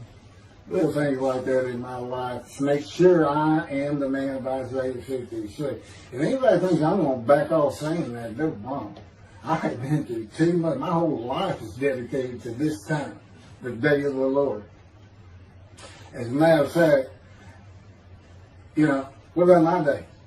I said, what about my day? Well, he said, well, first of all, God's speaking with you and living with you. Most people say that's pretty good. I said, yeah.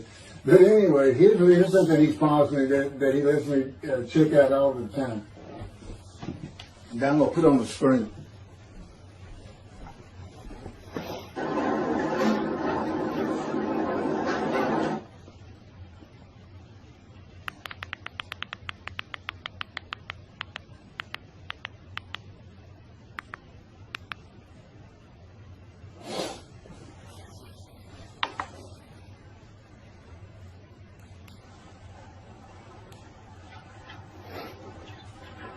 The radiant GP cycles, shorties, slip-ons, cold startup.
27-year headache. Chapter 5 of the life of God's righteous servant of Isaiah 53. The same year I graduated from law school in 1982, my son Justin was born. In 1985, my daughter Brooke was born. And in 1988, my youngest child and daughter, Laura, was born. I was making good money, though I expected a lot more, in my first job with a law firm that specialized in collections. I also tried my first civil case, which, while working there, which was a nerve-wracking event, first trial. The first day I entered the courtroom, the judge asked me if I was a law clerk. I had a very youthful appearance, though I was 28 years old, not 20, common age for a law clerk. My youthful appearance in junior high school and high school with my long, wavy blonde hair, I usually kept in a ponytail, had way too many people tell me I looked like a girl. It is interesting though, at least to me, not one person in my entire life has ever said anything about my disfigured arm. I must have looked like a girl who would beat on you if you did it. When I got mad, there was no hiding it. You could see it in my face and hear it in my words. When I was 28, Brooke was born. I tried my first civil case, and the bane of my existence on earth began. A never-ending headache that I generally thought to be associated with post-traumatic stress disorder. I had terrible nightmares from my youth, but now I seem to have begun grinding my teeth, causing the temporal mandibular joint, TMJ, to ache terribly during the day, and the whole side of my head, the muscular, I don't know what you call it, but underneath the skin of the skull, was always real tight, a tightening of the muscles. It was difficult to even talk to people at some points. For 27 years I had that headache. I tried everything, even surgery on the TMJ, and another surgery where the doctor severed my upper jaw and then trisected it from my skull and spaced it to fit my lower jaw. All to no avail. I could not stop the nightmares and the grinding of my teeth. Mouth guards helped my teeth, but the pressure was still there. I literally feared going to sleep. I didn't want to wake up the next day sometimes because I knew how bad the pain would be there again. It completely ended my dream of being a trial lawyer. So I got an associate position in an oil and gas firm and began learning how to prepare title opinions for oil and gas companies on tracts of land they plan to drill on. Basically, a title opinion is you start from sovereignty, which is when the state granted the land to someone, usually great, large tracts of land, and from there you get parceled out and cut up, and I'd be chasing one small tract within a very large one almost 200 years ago in the early 1800s, and I would have to create genealogical charts of heirship, for people who died without a will. And they had to know who the family members were. And I got very good at it. And I really enjoyed it. I did a small towns throughout Texas and into their courthouses where they would keep all the records of every transaction, of every piece of land in the county. But anyway, there's an awful lot to it. I do go into it in some detail in the book, but I'm not going to for this video.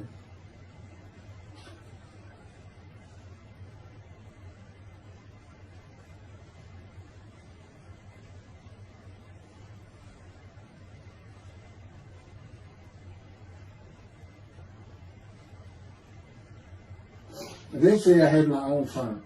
It's just me.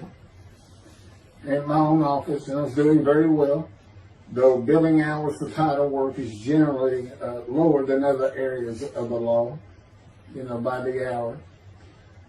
But I had also been involved in multi-million-dollar sales of production between oil and gas companies, probated wills, prepared affidavits of heirship, worked with landmen to fix title defects, appellate work, including arguments before justices, plea bargaining in criminal cases for defendants, and anything else that came my way.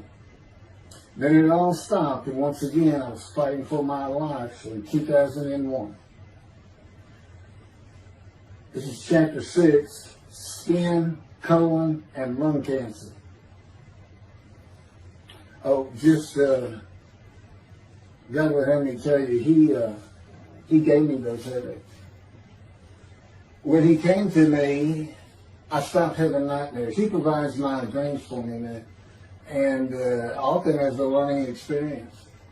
But the grinding of the teeth, everything stopped, and I thought it was just because I wasn't having nightmares, and took away any symptoms of PTSD, for which I was receiving money from an insurance company for disability, partial disability, and that went on for about 7 years. Then one day we're out walking, year 7 of 13, and I had that headache. It just came. And I just stopped. And I said, "You got to be kidding. You did not give me those headaches." He said, "Yes, I did. It's necessary.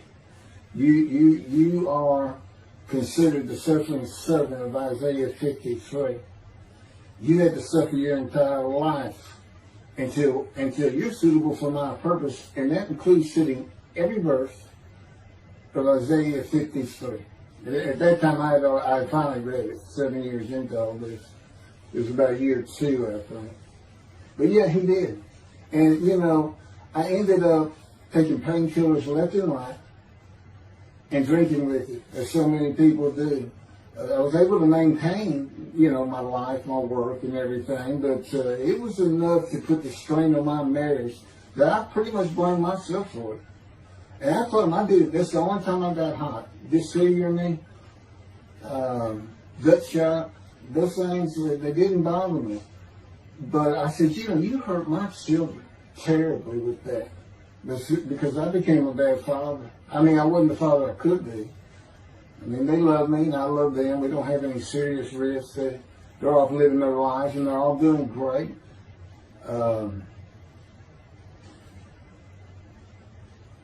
But if they consider themselves anything, they're Christians.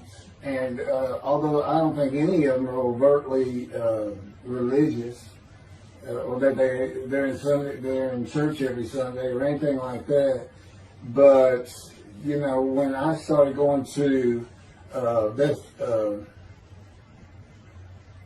conservative synagogue here in town, and I told them I was converting to be Jewish, they're pretty much just that. Just saying I would be a Jew, I guess. I'm not sure that I didn't believe in Jesus. There's probably more of it, God says. But really haven't talked to them much at all in 7 or 8 years. So, but anyway, so God gave me the headache just to make sure.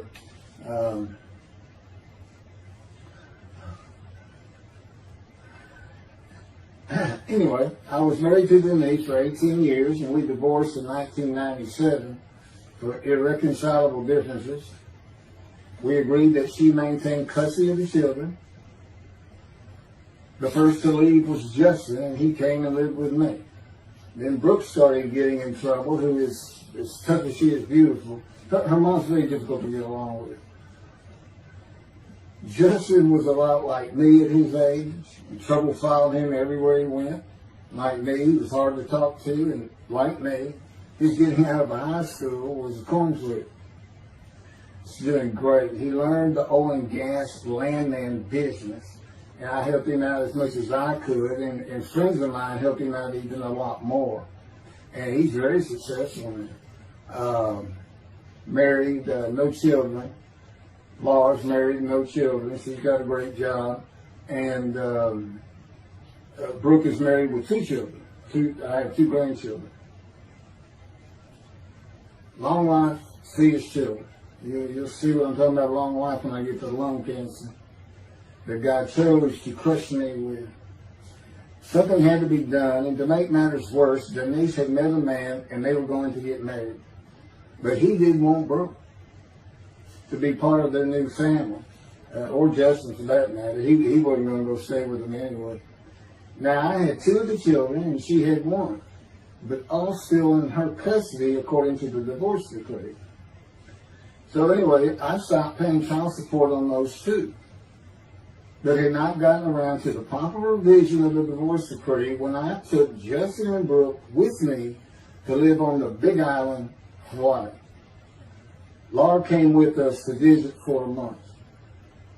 This oversight on my part resulted in Denise and now her 3rd husband filing papers in divorce court for past child support for all 3 children, for the time I had begun paying her 1/3 of the original amount.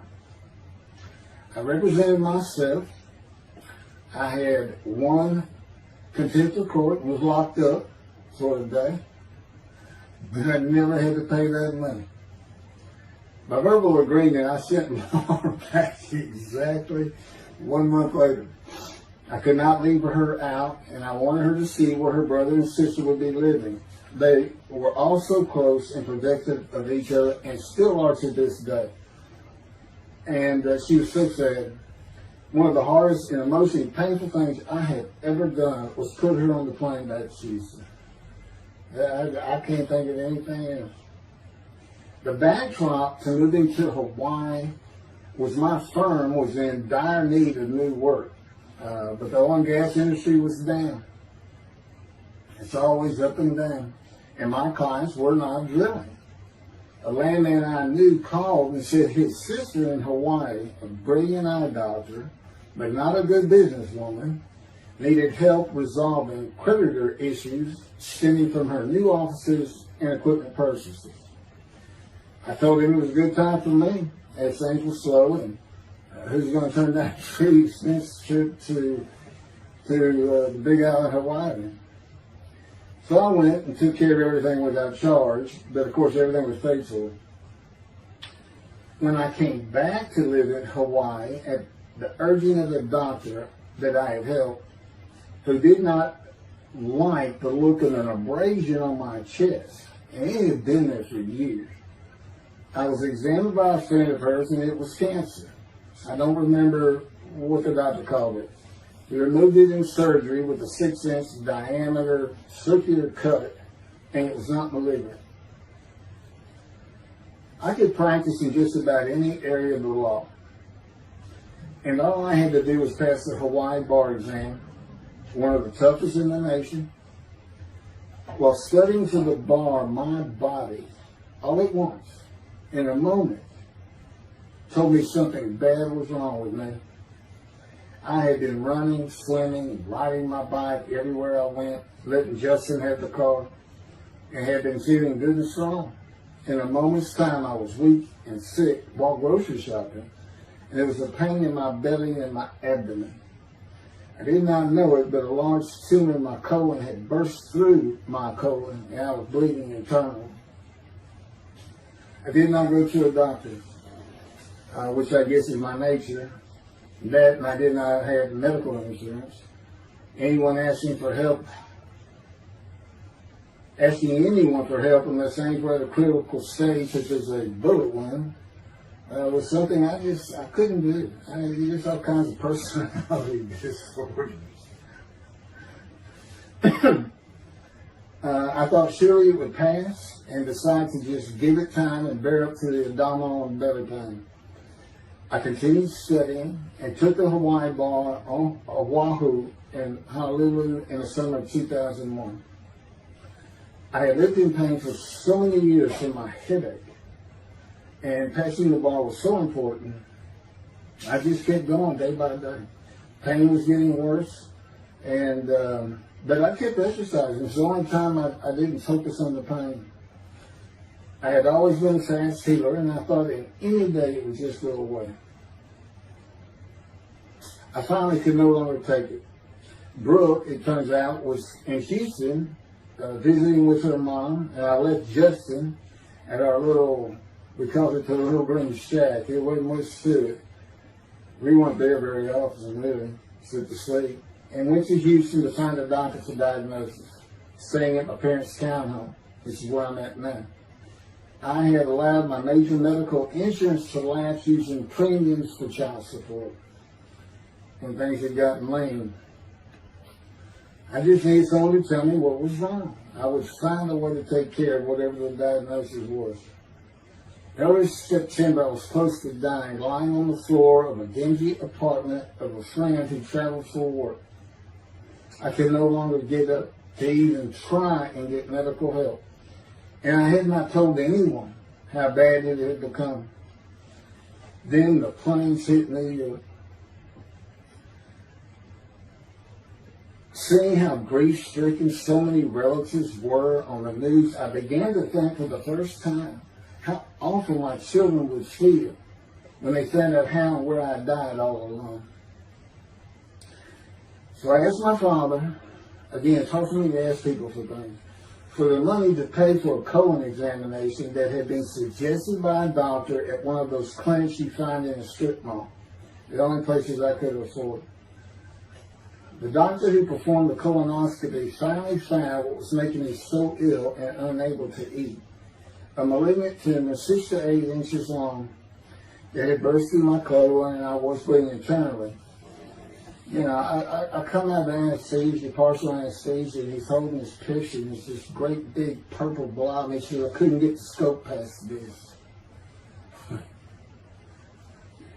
It's not a good way to wake up. To say it crushed me in my life is an understatement. The pain, the weight loss, inability to eat, all I could do was drink calorie drinks. Began about 4 months before the colon examination. That was 4 months of sheer pain. But as it turns out, I did pass the Hawaii bar exam. It was now early October 2001. The doctor told me, look, you don't have insurance. Go to Bentop Hospital. That's the hospital I went to when I got gut shot. Gunshot. I prefer gut shot. It sounds good. Good, man. And he gave me the picture from the procedure showing what he could not get the scope past. He's shaking his head and saying, you should have come in this early. So I went to Bentop thinking I was here in 75 on October 5, dying. But I did survive, and here I am again on the first week of October 2001. I showed the pictures to the admitting nurse.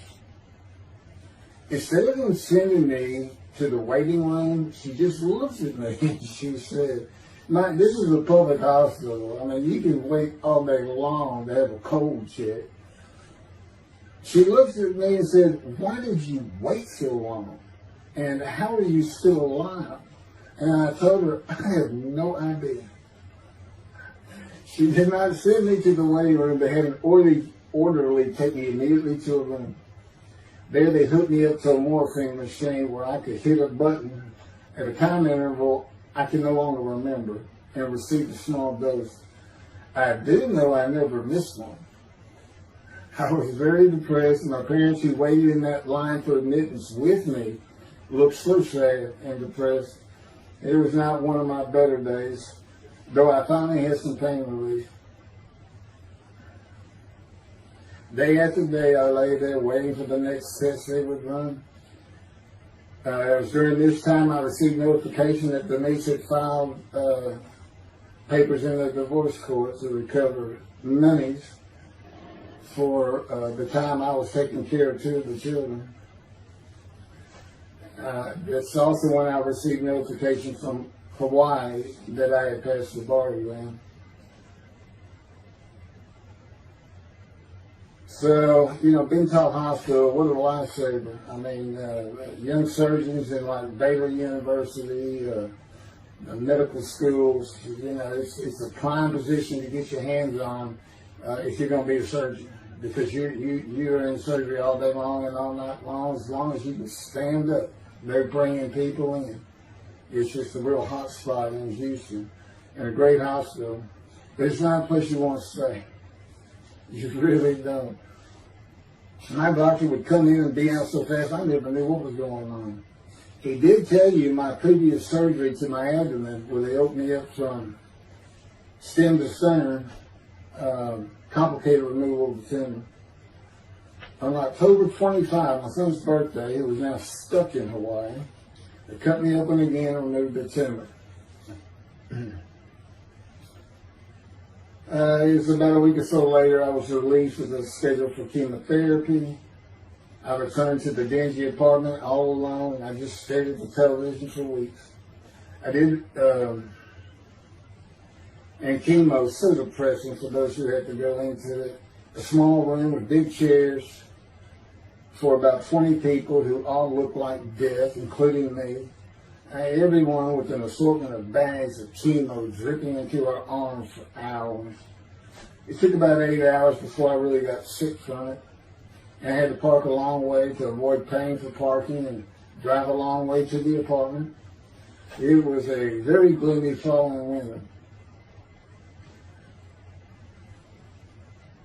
When I completed my chemo of once a week for 6 or 9 months, more tests were scheduled. I do not remember how many months the chemo lasted. I do remember I did not finish, missing the last 3 sessions. At the end, I could not get out of the door without bursting into tears and just not go. It just wore me down to nothing. On the right side, it was my door. I had my own apartment called the Loft. It was brand new and very nice on a bayou close to downtown Houston with a running trail alongside it and lots of woods near Memorial Park where I had been running a 3-mile circuit since high school. I returned to being called for follow-up tests, including x-rays of my chest, and the colon cancer had not returned then and to this day. The chest x-rays were another matter entirely. The doctor told me he had bad news and showed me the x-rays telling me the white spots I was seeing was cancer. They were everywhere. Lungs full of cancer, he said, at a stage I could not be treated with any success. My dad was with me, and I asked the doctor, well, what does that mean? And when he said you need to prepare for death, the look on my father's face was so sad and hurt at the same time I'll never forget. And we've been through some tough things in this house, every house we've been in. It didn't affect me one bit. I did not feel anything. I was too beat down from the chemotherapy to care, I guess. God tells me I had a lot to do with that. In fact, I just, no matter what they said, I didn't think I was going to die. But I didn't know that. I just wasn't having that conscious thought. And God says he had a lot to do with that. Of course, he hadn't spoken to me yet. I had never seen a doctor for cancer or any other ailment since that day. I had to get Justin home was all I thought about. But I needed money. I found an old client that needed a title penny for a drill site well. I struggled through that and got my boy back to Houston. And it was tough. I was so weak. And it'd been so long since I really had done any title work. And just going to pick the work up and visiting with the client was the major to-do for me. But we got there and I got Justin home and he went to live with some childhood friends. This is now 2002 and going into 2003. I just walked all over the running trails in a 3-mile loop at Memorial Park and in the woods day after day. I didn't think about dying, but I did start. But I did not think about restarting my law practice either. I watched a lot of television and played video games. I watched the Tour de France for the first time and got inspiration from Lance Armstrong. I was still alive though, and the funny thing was my lungs never bothered me. I was never sick. It's because God had already removed it. After I got the news I was dying of lung cancer, he took them from me. That's what he tells me. And I don't have any symptoms. Well, you'll see right here, in 2005, I picked up some title work here and there and made an office out of my loft. I bought my first motorcycle, soft-tailed lowrider Harley Davidson. First time in many years I was happy. I love riding that bike. In 2006, I did some landman work for standard day wages and began dieting and running.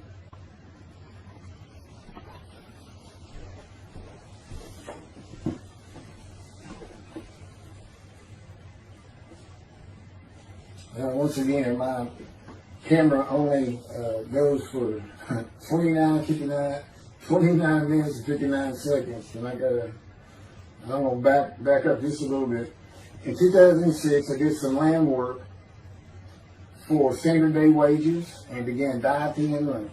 I had never been a swimmer in terms of training for it. I love the water and swimming, but I never trained with laps of different paces and various distances. Mostly because I was so slow, because of my right arm. I was reaching an age, though, where endurance in my running was more important than speed. And so endurance swimming was too. In Hawaii, I had seen the athletes come to Kailua Kona, where we live and where the Ironman triathlon begins and ends. Matter of fact, my little green shack was just right on the route where they start. That was a fun week. It was amazing watching the athletes train and prepare for the race. I would think to myself, a human being, the human body cannot do what they are doing. Yet they were and they did. It's just amazing. I decided to learn how to swim more efficiently and how to train for distance and endurance. Get a regular and triathlon bikes and innocent triathlons. I'm still alive and finally a direction and purpose in my life. Training every day for long periods of time. It really helped with my headache and I slept better. In 2007, I signed up for the March 30, 2008 Lone Star Half Iron Triathlon in Galveston, Texas. And the October 5, 2008 Longhorn Ironman 70.3 in Austin, Texas. You cover 70.3 miles, and you got to do it under 8 hours. And I did real well in the first one. As far as my time, it's 7 hours and a little bit. But I barely made it without disqualification in the one in Austin, and it was primarily because of the hills. It's this very hilly area in central Texas, like this. But I did make it, and swore I'd never do another one. But I did that after the first one too. It's tough. My insurance is still paying for my inability to work, primarily based on the headaches and a diagnosis of PTSD. So I was not working, and I got real serious and trained to swim to 1.2 miles in the ocean. And that would be in Galveston and in a lake in Austin. 56 miles on the bike and a half marathon, 13.1 mile run. That's what I was able to do with a diagnosis in 2001 of lung cancer that could not even be treated, stage 4. And that's just about impossible. It would take a miracle of God for that to happen, because generally you're going to die within 1 year. They say if you get lucky with good medical treatment, you might make 5 years. But 1 year is standard, if you can make it that long. That's my proof that I offered myself to guilt for God. Because you can't, it's not something provable. All you can do is show the result of that offer. And again, guilt and emotion. I got way too many videos and everything to get too detailed on it. But that is the proof. You know, I got the colon cancer 20 years ago when the planes hit New York. And it was that was 2009, right. Too many things go through my mind when I start thinking that those cancer years. But God, He removed it. He had something for me to do, but that's verse 10. God chose to crush him with the disease. And as I've mentioned, the reason He chose that is to show that I was blemished, defective, could not possibly be an offer for sacrifice, because He knew what the Gentiles were going to do. They were going to put an unblemished lamb in there and call the Jewish people's Bible their own, and use the laws of Leviticus, not unlike Mr. Toby the singer and his 6 million blemished ram sacrifice by Hitler, the righteous servant of God. How that seems to read. He's welcome to respond any way he wants to do that. But it's on the video, it's in the book, it's in quotes by him from his midrash, from his site. And he said, share this with everybody. Everybody can take it. Just share how great my knowledge is. Well, it's lacking in some areas. There's no question he's an intelligent man. But his reasoning capabilities, in my opinion, at least as to Isaiah 53, are severely wanting. I am that man. And God's going to give the Christians hell with it and with me. Just like I just heard this for the first time on the video. When all of a sudden he had me say that Jesus announced he wasn't the man of Isaiah 53 on the cross. When he said, Father, Father, Father, why are you forsaking me? Because he was about to die. And Isaiah 53, who he thought he was, and he's not, who he didn't fit the verses, but he thought he was supposed to be exposed to death. They give him long life, so boldly he goes into the Roman Jerusalem and gets himself taken up. He's not worried. Delusional, yeah, maybe. But as far as I'm concerned, he's nothing but a story. He never existed. The story starts with the Essenes of the Red Sea Scrolls and the teacher of righteousness. Real quick, I'll go over that. Here's the thing. Their founder is called the teacher of righteousness. Okay? They were great followers of Isaiah. They had the great scroll of Isaiah. They're prolific writers and copyists. They had their own gate at Jerusalem. The Essenes gate. Now, the New Testament never mentions them. You got Pharisees, Sadducees, Essenes, but they never mention an Essene. And Jesus, quite frankly, would have been one of them. Because they embody who he is. They didn't like riches, hated sinning. They didn't like material things. They removed themselves from Jerusalem, in the most part, to those caves by the Dead Sea for that very reason. But they did have a gate. They still had people who would be there, and you know what they would do at the gates? Tell stories. That's what you do. You tell stories, and it is a great story. Here's this guy, he's connected with God. Back then they believed men were gods. Caesar was a god. Over in Egypt, you had the same thing going on. It's a common thought that men could be gods. And this story just springs up. And they didn't even question. They'd have gone and questioned it. I mean, they're sitting right front and center in Jerusalem. You think they didn't hear?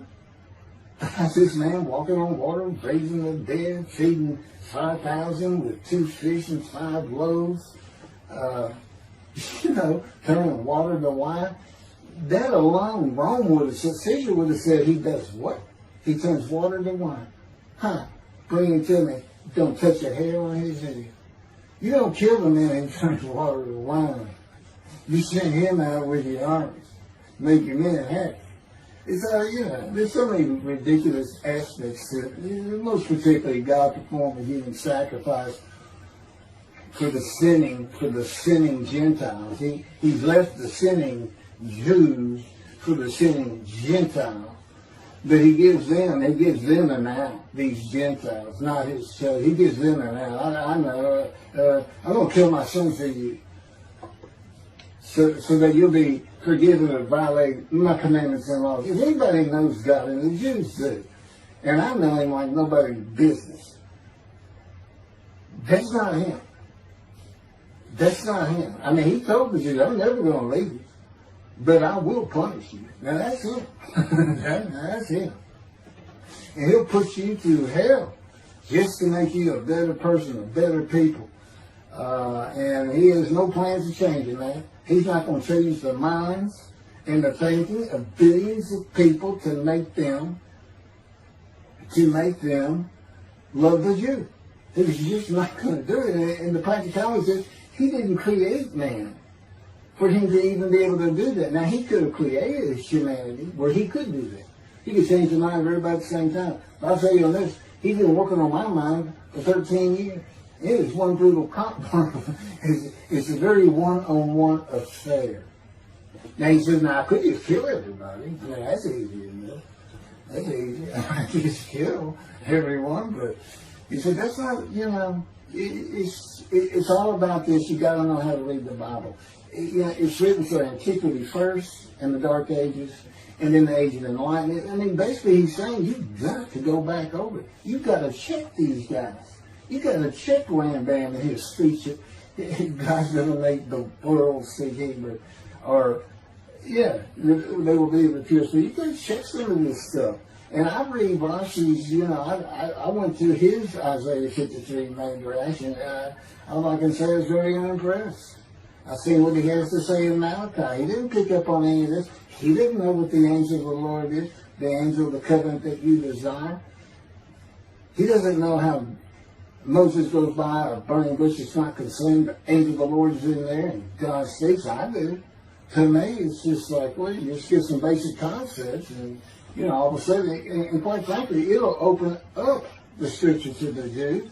They can put the Talmud aside for a little while. But I will say this. God says, if you can study it, study it. There's all kinds of great things in it. Just be real careful about what you teach from it. And it's useful for heaven. If you like to talk about Talmud as a scholar with other Jews, who may very well be in a scroll of remembrance with you, you can meet up with them. You'll see them in the meeting places, have them over to your room. Y'all can watch the new earth being created and the new peoples of God chosen, and watch the evolution of the chosen people. And humanity, the same as this one. God says, why would I change it? Why would I change it? When I did it, it was perfect. And you can tell Mr. Singer that the evolution that he's talking about, where all of a sudden the world's going to love the Jews, been going on for over 3,000 years, and it hadn't even, and today anti-Semitism's up, and David is here. It's not going to happen. Thank you very much. I will be doing, was that 5 and 6? Yeah, that was 5 and 6. Now the book picks up at chapter 7. It's on a video when God first speaks to me. And it's very interesting. And we'll still be putting some videos out. But I've pretty much covered all the major material. Everything from Isaiah 53, the day of the word, Lord.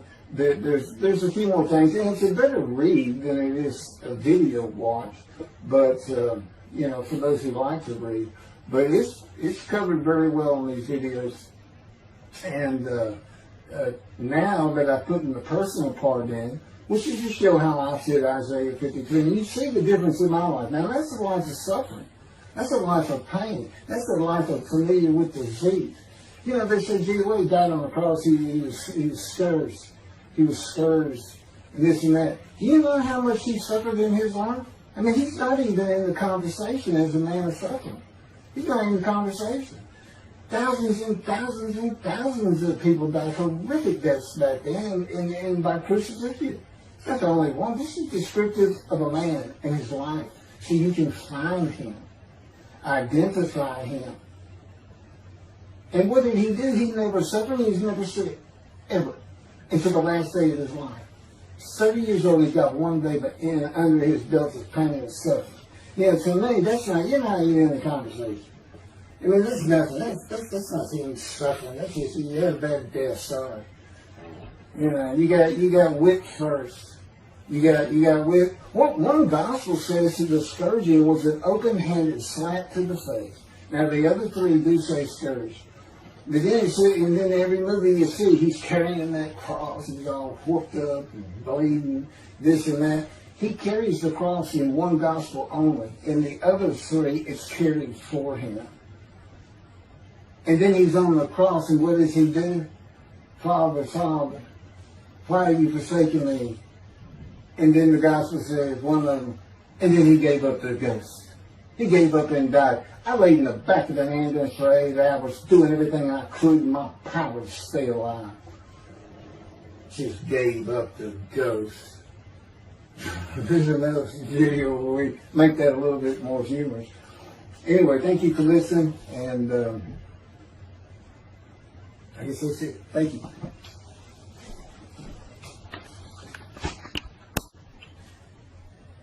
This is a video that leads into a brand new very distinct, not heard from before, commentary on Isaiah 53, which begins actually in Isaiah 52. It's comprised of 7 videos I have put together in the last month or so. And I'm just putting them all together with a lead-in video explaining these things and why it's so new, novel, and has such a different view of the scripture from that which Judaism teaches regarding a Messianic era when David comes, the descendant of David. They often refer to him as King Moshiach. Moshiach means the anointed one. And you'll get the idea from the title of this video real quick. God speaks to an atheist. And it began like this. The doctors who gave me 1 month to live from lung cancer in 2002 that developed from my colon cancer metastasizing would have been surprised that I was still alive, to say the least. I had stopped thinking about the lung cancer years before. The white spots in the x-rays that filled my lungs like the stars in the night did not inhibit my breathing or slow me down in any way. At this point in time, I'm training for my first triathlon. And I didn't start small. I did a half Ironman. It's 1.2 miles swimming in an ocean, 55-mile bike ride, and half marathon, 13 miles. They call it the 90.3. One Saturday in the fall of 2007, I was cooking lunch in my small kitchen, post-divorce, and at the stove, when God said, from just a little behind me, as though somebody was speaking to me right here, and above my right shoulder, which is this figure, wash your hands. I turned around to the sink, washed my hands, and turned back to the stove. Now understand, I've been an atheist for 50 years. I mean, I completely denied the existence of God. And then from right here, a small, quiet voice, like an account they have with Elijah at the cave, said, wash your hands. And I simply turned around, washed my hands, and went back to the stove. I didn't say a word to him. I didn't even keep thinking about it. I just did it. That was it. It was as though he had always been there. Just as to Adam. That's what I liken it to. And he dictated this to me. This is from my book, the book of my life that God dictated to me. It's called The Righteous Servant of God of Isaiah 53. No, the life of God's righteous servant of Isaiah 53. And he put it together. And he did it because he actually came to me, as Jeremiah would say, in the womb, but in my first year of life, and like Ezekiel, lit and entered me. So that part of chapter 11 of Isaiah happened well over 62 years ago. That's when that happened. That's when Moshiach was here. For all these rabbis and commentators who have been saying, he's here, no, he's here. Well, he's been here. I've been here a long time. I just wasn't prepared and hadn't even heard his voice yet. But what he did, with Jeremiah, he made sure he was a priestly, godly man and guided his life. With me, it was to make sure I fit every single verse of Isaiah 53 as only I can explain it, what it's for, what it all means, and live a life of suffering familiar with disease. God chose to crush him with disease that he would offer himself for guilt and receive long life to see his children. That's my proof that it happened. They told me 20 years ago, we can't treat this lung cancer. It's too advanced. You're going to die. And you're going to die real soon. You need to prepare for it. And it did crush my life. I stopped work. I just kept waiting to die. And I didn't die now. I'm training at this point in 2007. I'm training for a triathlon. I finally said, the heck with it all. And that's the proof. Crushed with disease, exposed to death. That's in verse 12. Exposed to death. And here I am, 20 years later, still going. Haven't seen a doctor since. Never received any treatment, which is unheard of with lung cancer. And I had colon cancer before that, and I had skin cancer. I'm a man familiar with disease, that God chose to crush the disease.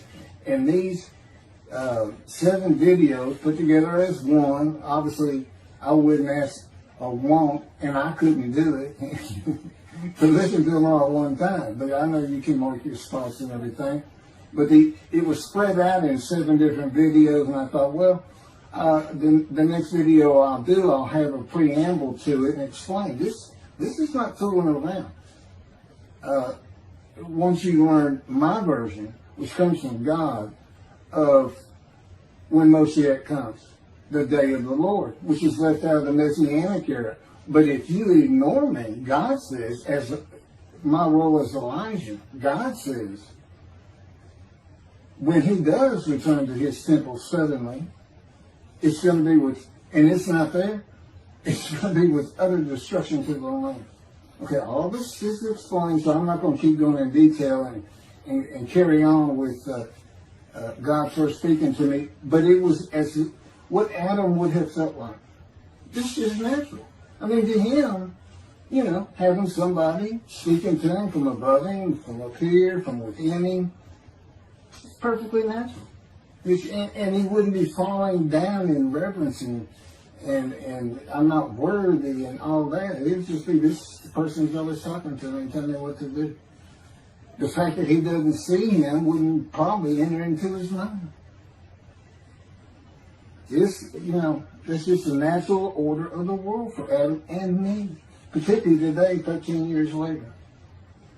Still in God's final refinement, preparing me, and now we have the books, they're unpublished, Jewish publishers, Christian publishers. I dare not even send it to them, because how harsh I am on Jesus Christ, who said he was the man of Isaiah 53, and it's because of him I had to get crushed with cancer. That's what that's all about. God doesn't have to crush you to make you offer yourself for guilt.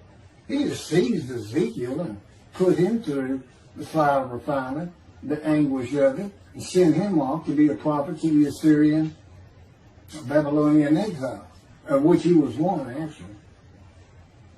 Ezekiel, the book of Ezekiel is the key to Isaiah 53.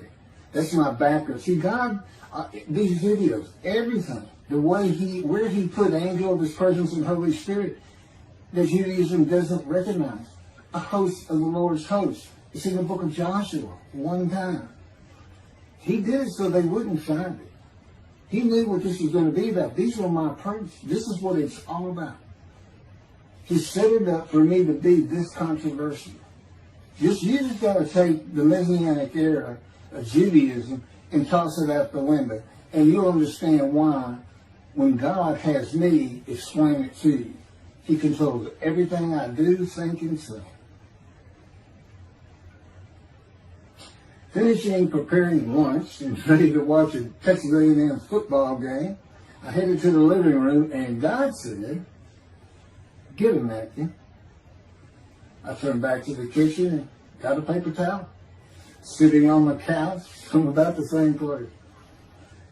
Sitting on the couch with the television on and my plate in my lap, God said, "Get your TV tray." I got up, set my TV tray in front of me, and placed my plate on it, began eating and watching the game. That night, I was in bed reading a book. From the doorway, God said, "Tomorrow we're going to Bed Bath & Beyond, the store, to buy a shower curtain, sheets, pillowcases, and shopping journals for things that you need." I said, "Okay." and continue reading my book.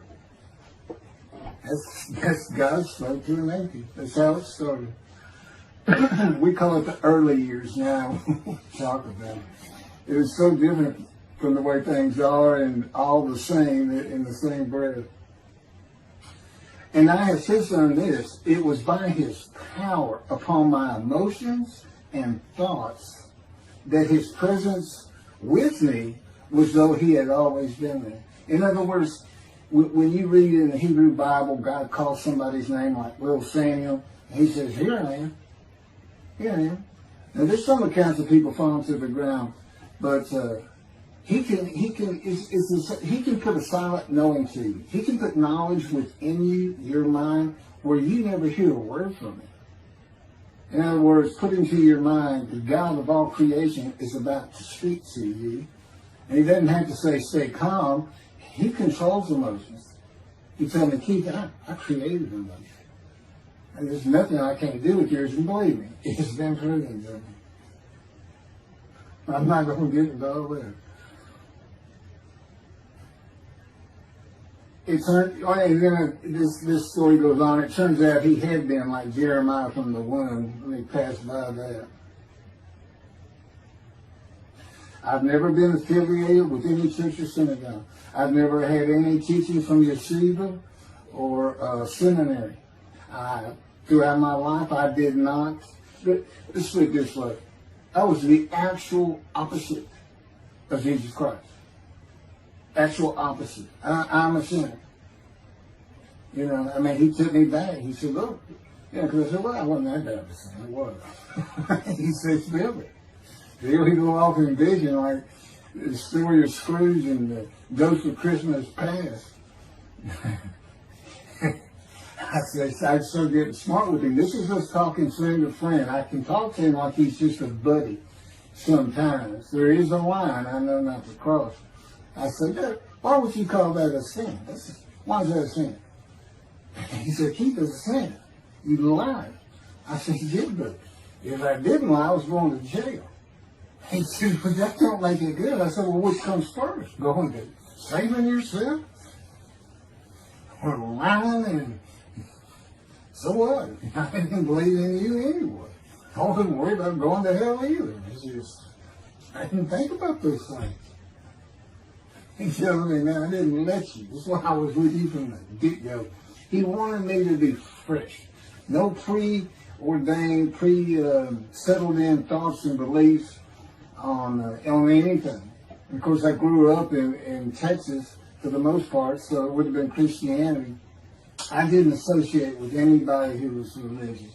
I didn't even know what the term Jesus meant. I didn't even know that Jesus died for my sins, supposedly, in their theology. And I didn't know that there was a problem between Judaism and Christianity. Jews and Christians. I didn't know that. I had plenty of Jewish friends. You know, I was in the late 60s, 70s, my formative, going into my teen years, and, you know, we treated everybody as an equal. I never thought about it. Including African Americans, who in my day, we just said blacks. I guess it doesn't go anymore. But they're great friends of all kinds. My best friend, I didn't even know he was Jewish until I saw him on Facebook 40 years later. But anyway, let me jump ahead.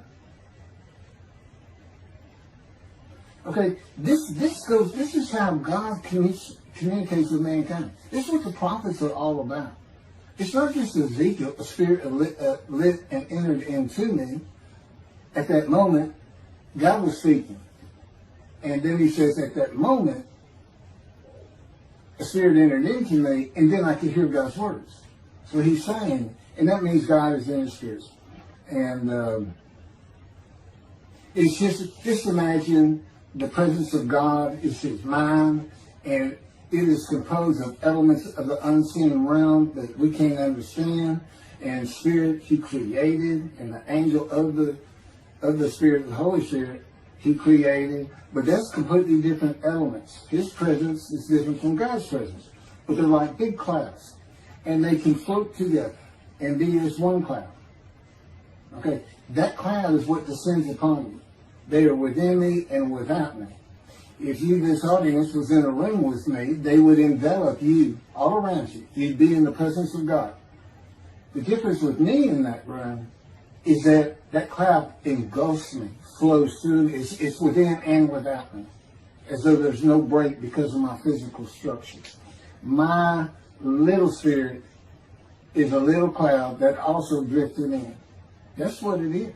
And it happened with all the prophets. If they spoke God's words, he was talking to them. He was telling them, write this down. Write this down. All these 20 books or so, the books of the prophets. Ezekiel, write this down. Set this up. Jeremiah, write this down. See, the time is coming.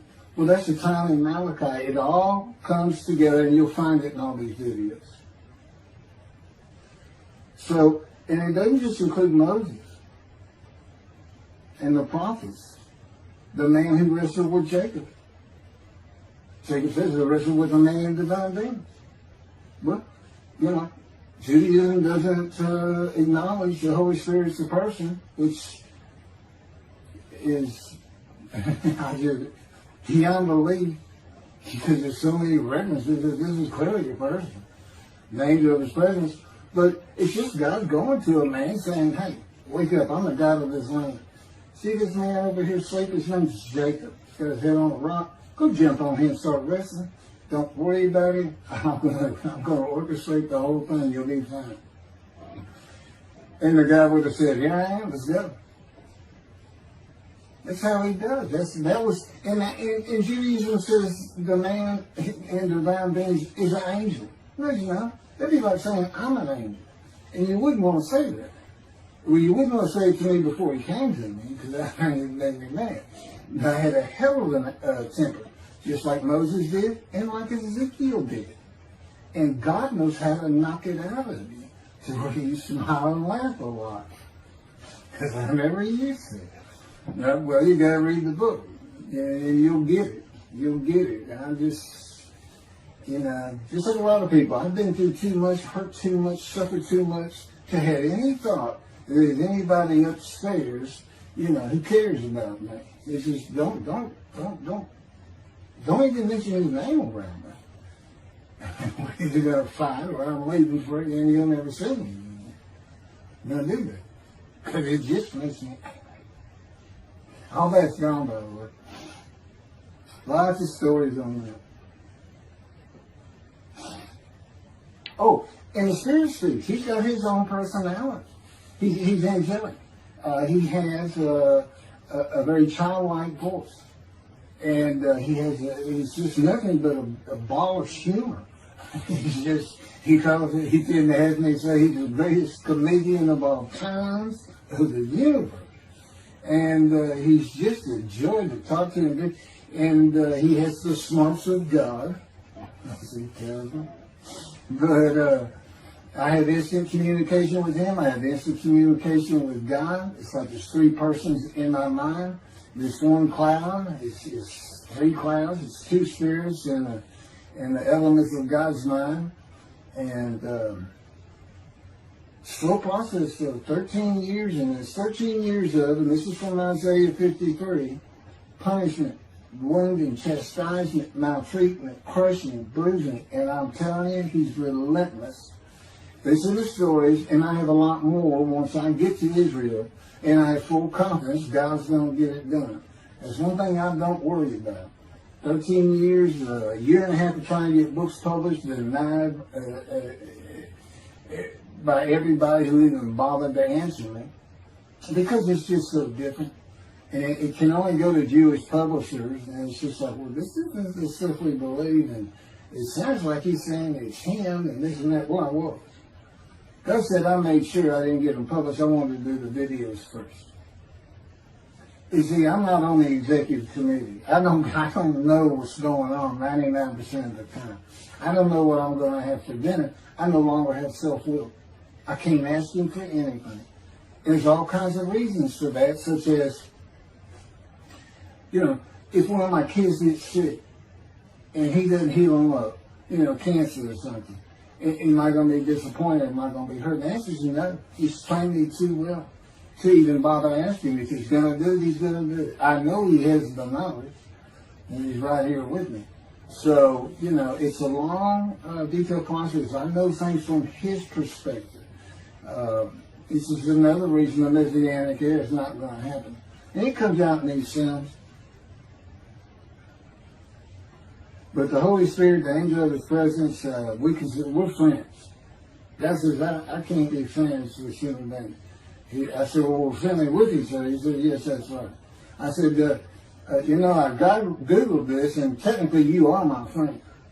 He said, well, I know, but I just don't acknowledge it. I said, why? He said, because I'm God. That's the way I am. I get to do whatever I want. And he's just messing with me. It's just like having a friend. Of course, it's a true statement. He can do whatever he wants. But he's pretty stately and regal. But, again, we live together. I've lived with him for 13 years now. And it's never going to end until I die. I wouldn't even know what to do. He said, if I let you, you're going to fall down dead. You're not supposed to be alive. I keep you alive. So I took that cancer from you, but I just put it back in if you do something that makes me want to leave. I said, well, what am I going to do? No self-will. To an extent, no self-thought. And I told him, I'm not even a human being anymore. He said, well, what are you? I said, I don't know. I'm a man and divine being, but I'm not a human. I don't have self-will. That's what distinguishes you as a human being from the animal. He said, but I'm being the human for you. I'm providing your self-will. So you do, in a way, have it. So you're still a human being. I said, well, I'm dead. He said, why are you dead? I said, because it's like my brain's not connected to my spirit anymore. It's like you're sending all the information in. And that's about heaven.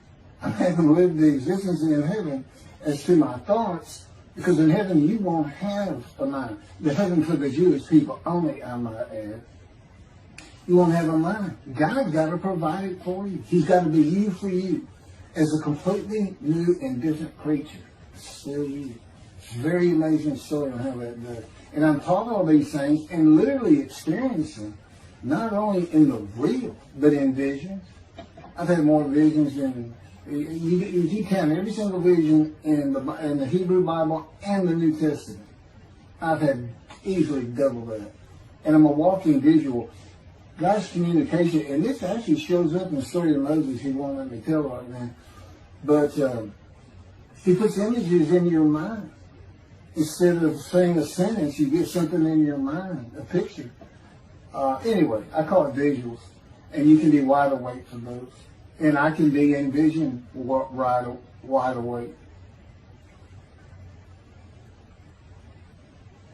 Okay, so we finished our shopping. You get shower curtains and everything. And God said, let's go to the bookstore and get you a Tanakh. To which I replied, well, what's a Tanakh? I didn't Hebrew Bible, okay.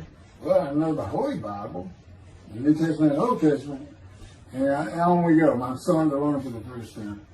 At Barnes & Noble's, we looked at all the Hebrew Bibles and purchased the Jewish Publication Society's Tanakh, the Holy Scriptures, which is a translation that began in 1956 and was published in 85. And then he spent 30 years on the Leningrad Codex, the oldest Hebrew Bible in existence. They started from scratch.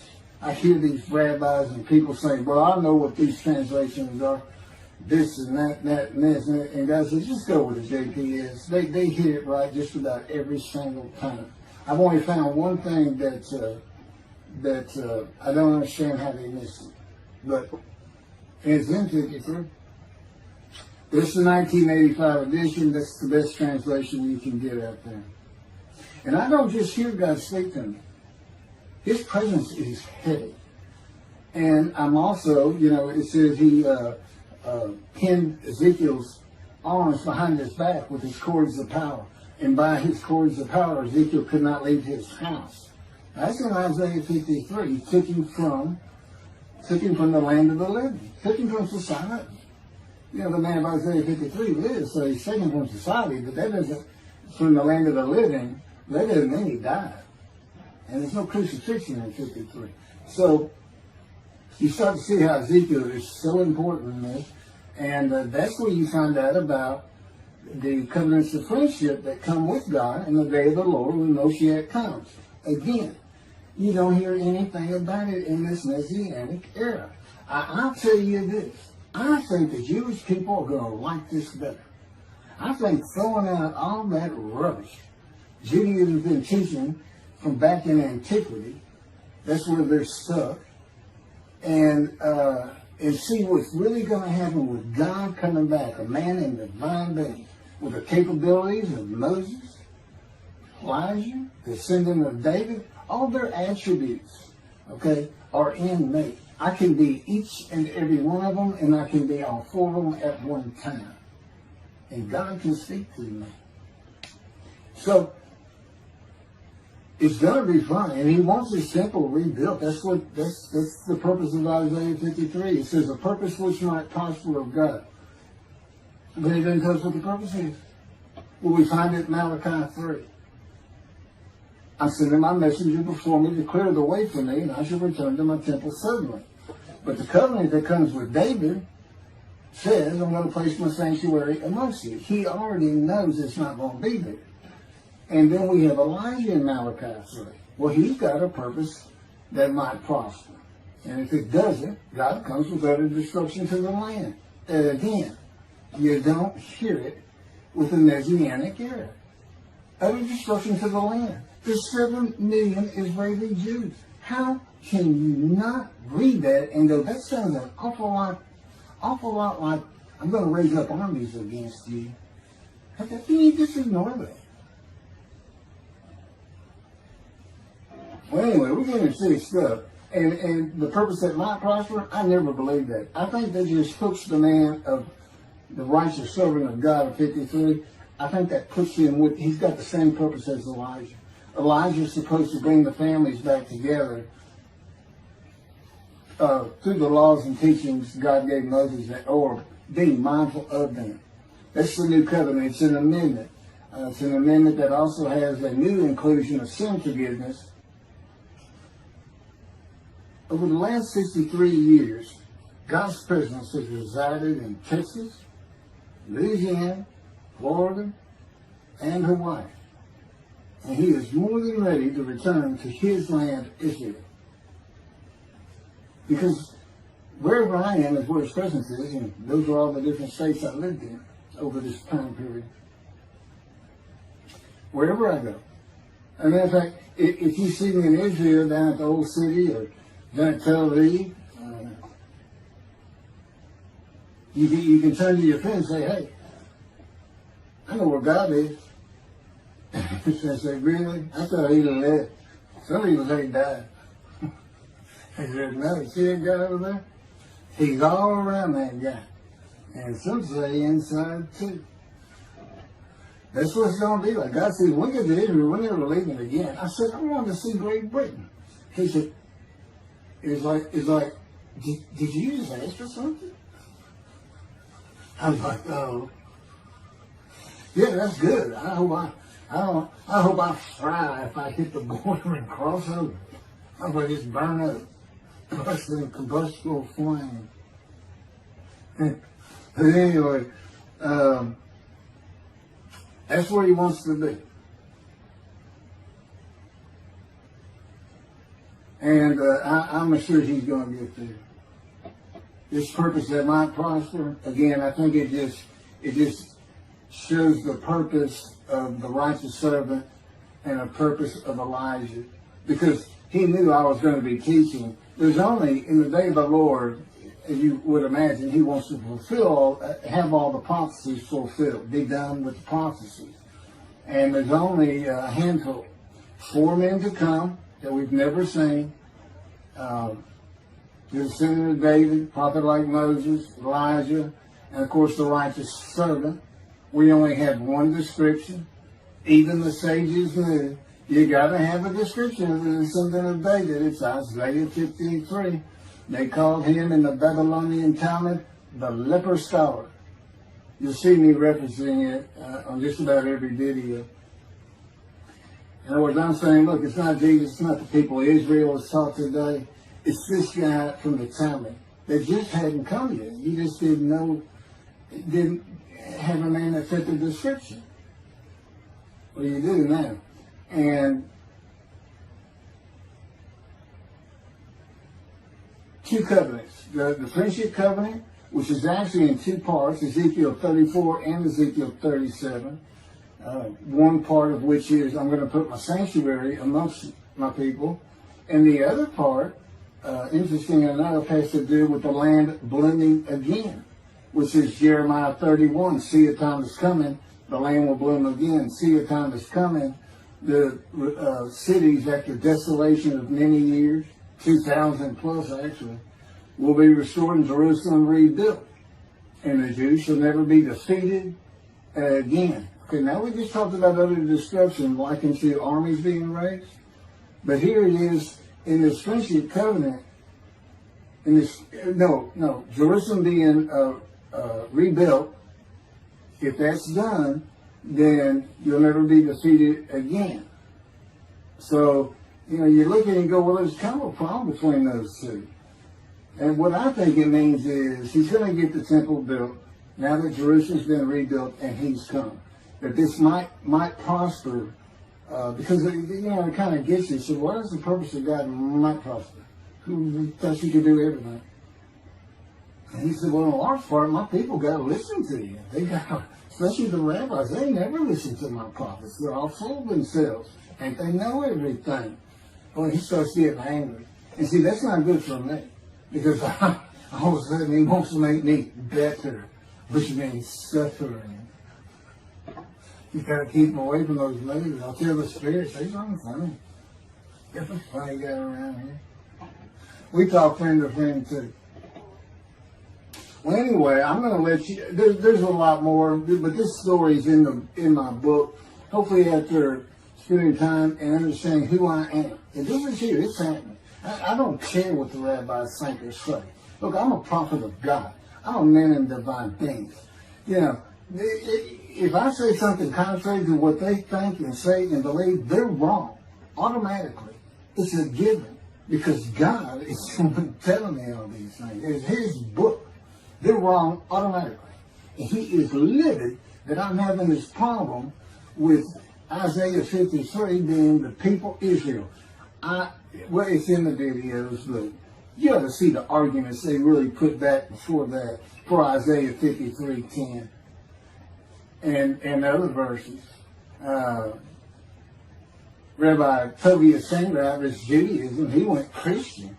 The Christians went to the laws of Leviticus, animal sacrificial laws, and said Jesus is the unblemished lamb. That's why, and they're using, Leviticus where you could offer a lamb and for unintentional sins, but nevertheless, they turned it into he was a human sacrifice, which he says himself. He says God no longer wants bulls and goats for sin. He prepares my body for sacrifice. He's human sacrifice, and God made the sacrifice to Gentiles so they didn't have to obey His commandments and laws. From an atheist who comes in with no religious background, I read that and I look up face to face with God wherever He is at that moment. And I say, you gotta be kidding me. People believe this? He said about 2 billion right now. So I'm not gonna bother trying to tell you how many there's been in 2,000 years. God made a human sacrifice to me so I can go to heaven and I can go kill somebody if I want to. I can go beat my wife and my kids. I accept Jesus again. God was teaching me the New Testament, and this guy at one of these mega churches came to me and says, if you do accept Jesus Christ, you're not just forgiven of all sins that you have committed. You're forgiven of every sin you're going to do in the future. I said, really? He said, yes, really. He said, Jesus knows you're going to do it, and He already forgave you. I said, what? Okay. So, if you're a Christian, you can just sin all the time, because Jesus knew you were going to do it. I hadn't actually heard that taught, but that's the effect of it. Okay. This year in Jerusalem. Enjoy the books. Don't try to listen to the video. Don't try to watch them all at one time. But what I did is I put them together for you in the order they should be. And I just thought it'd be easier. And we're kind of coming to the end of our videotaping for a little while, it seems like. Again, I'm not on the executive committee with God and His Spirit. I never really know what we're going to do next. And the books are at keithmccarty.wordpress.com. You can find that on my YouTube channel.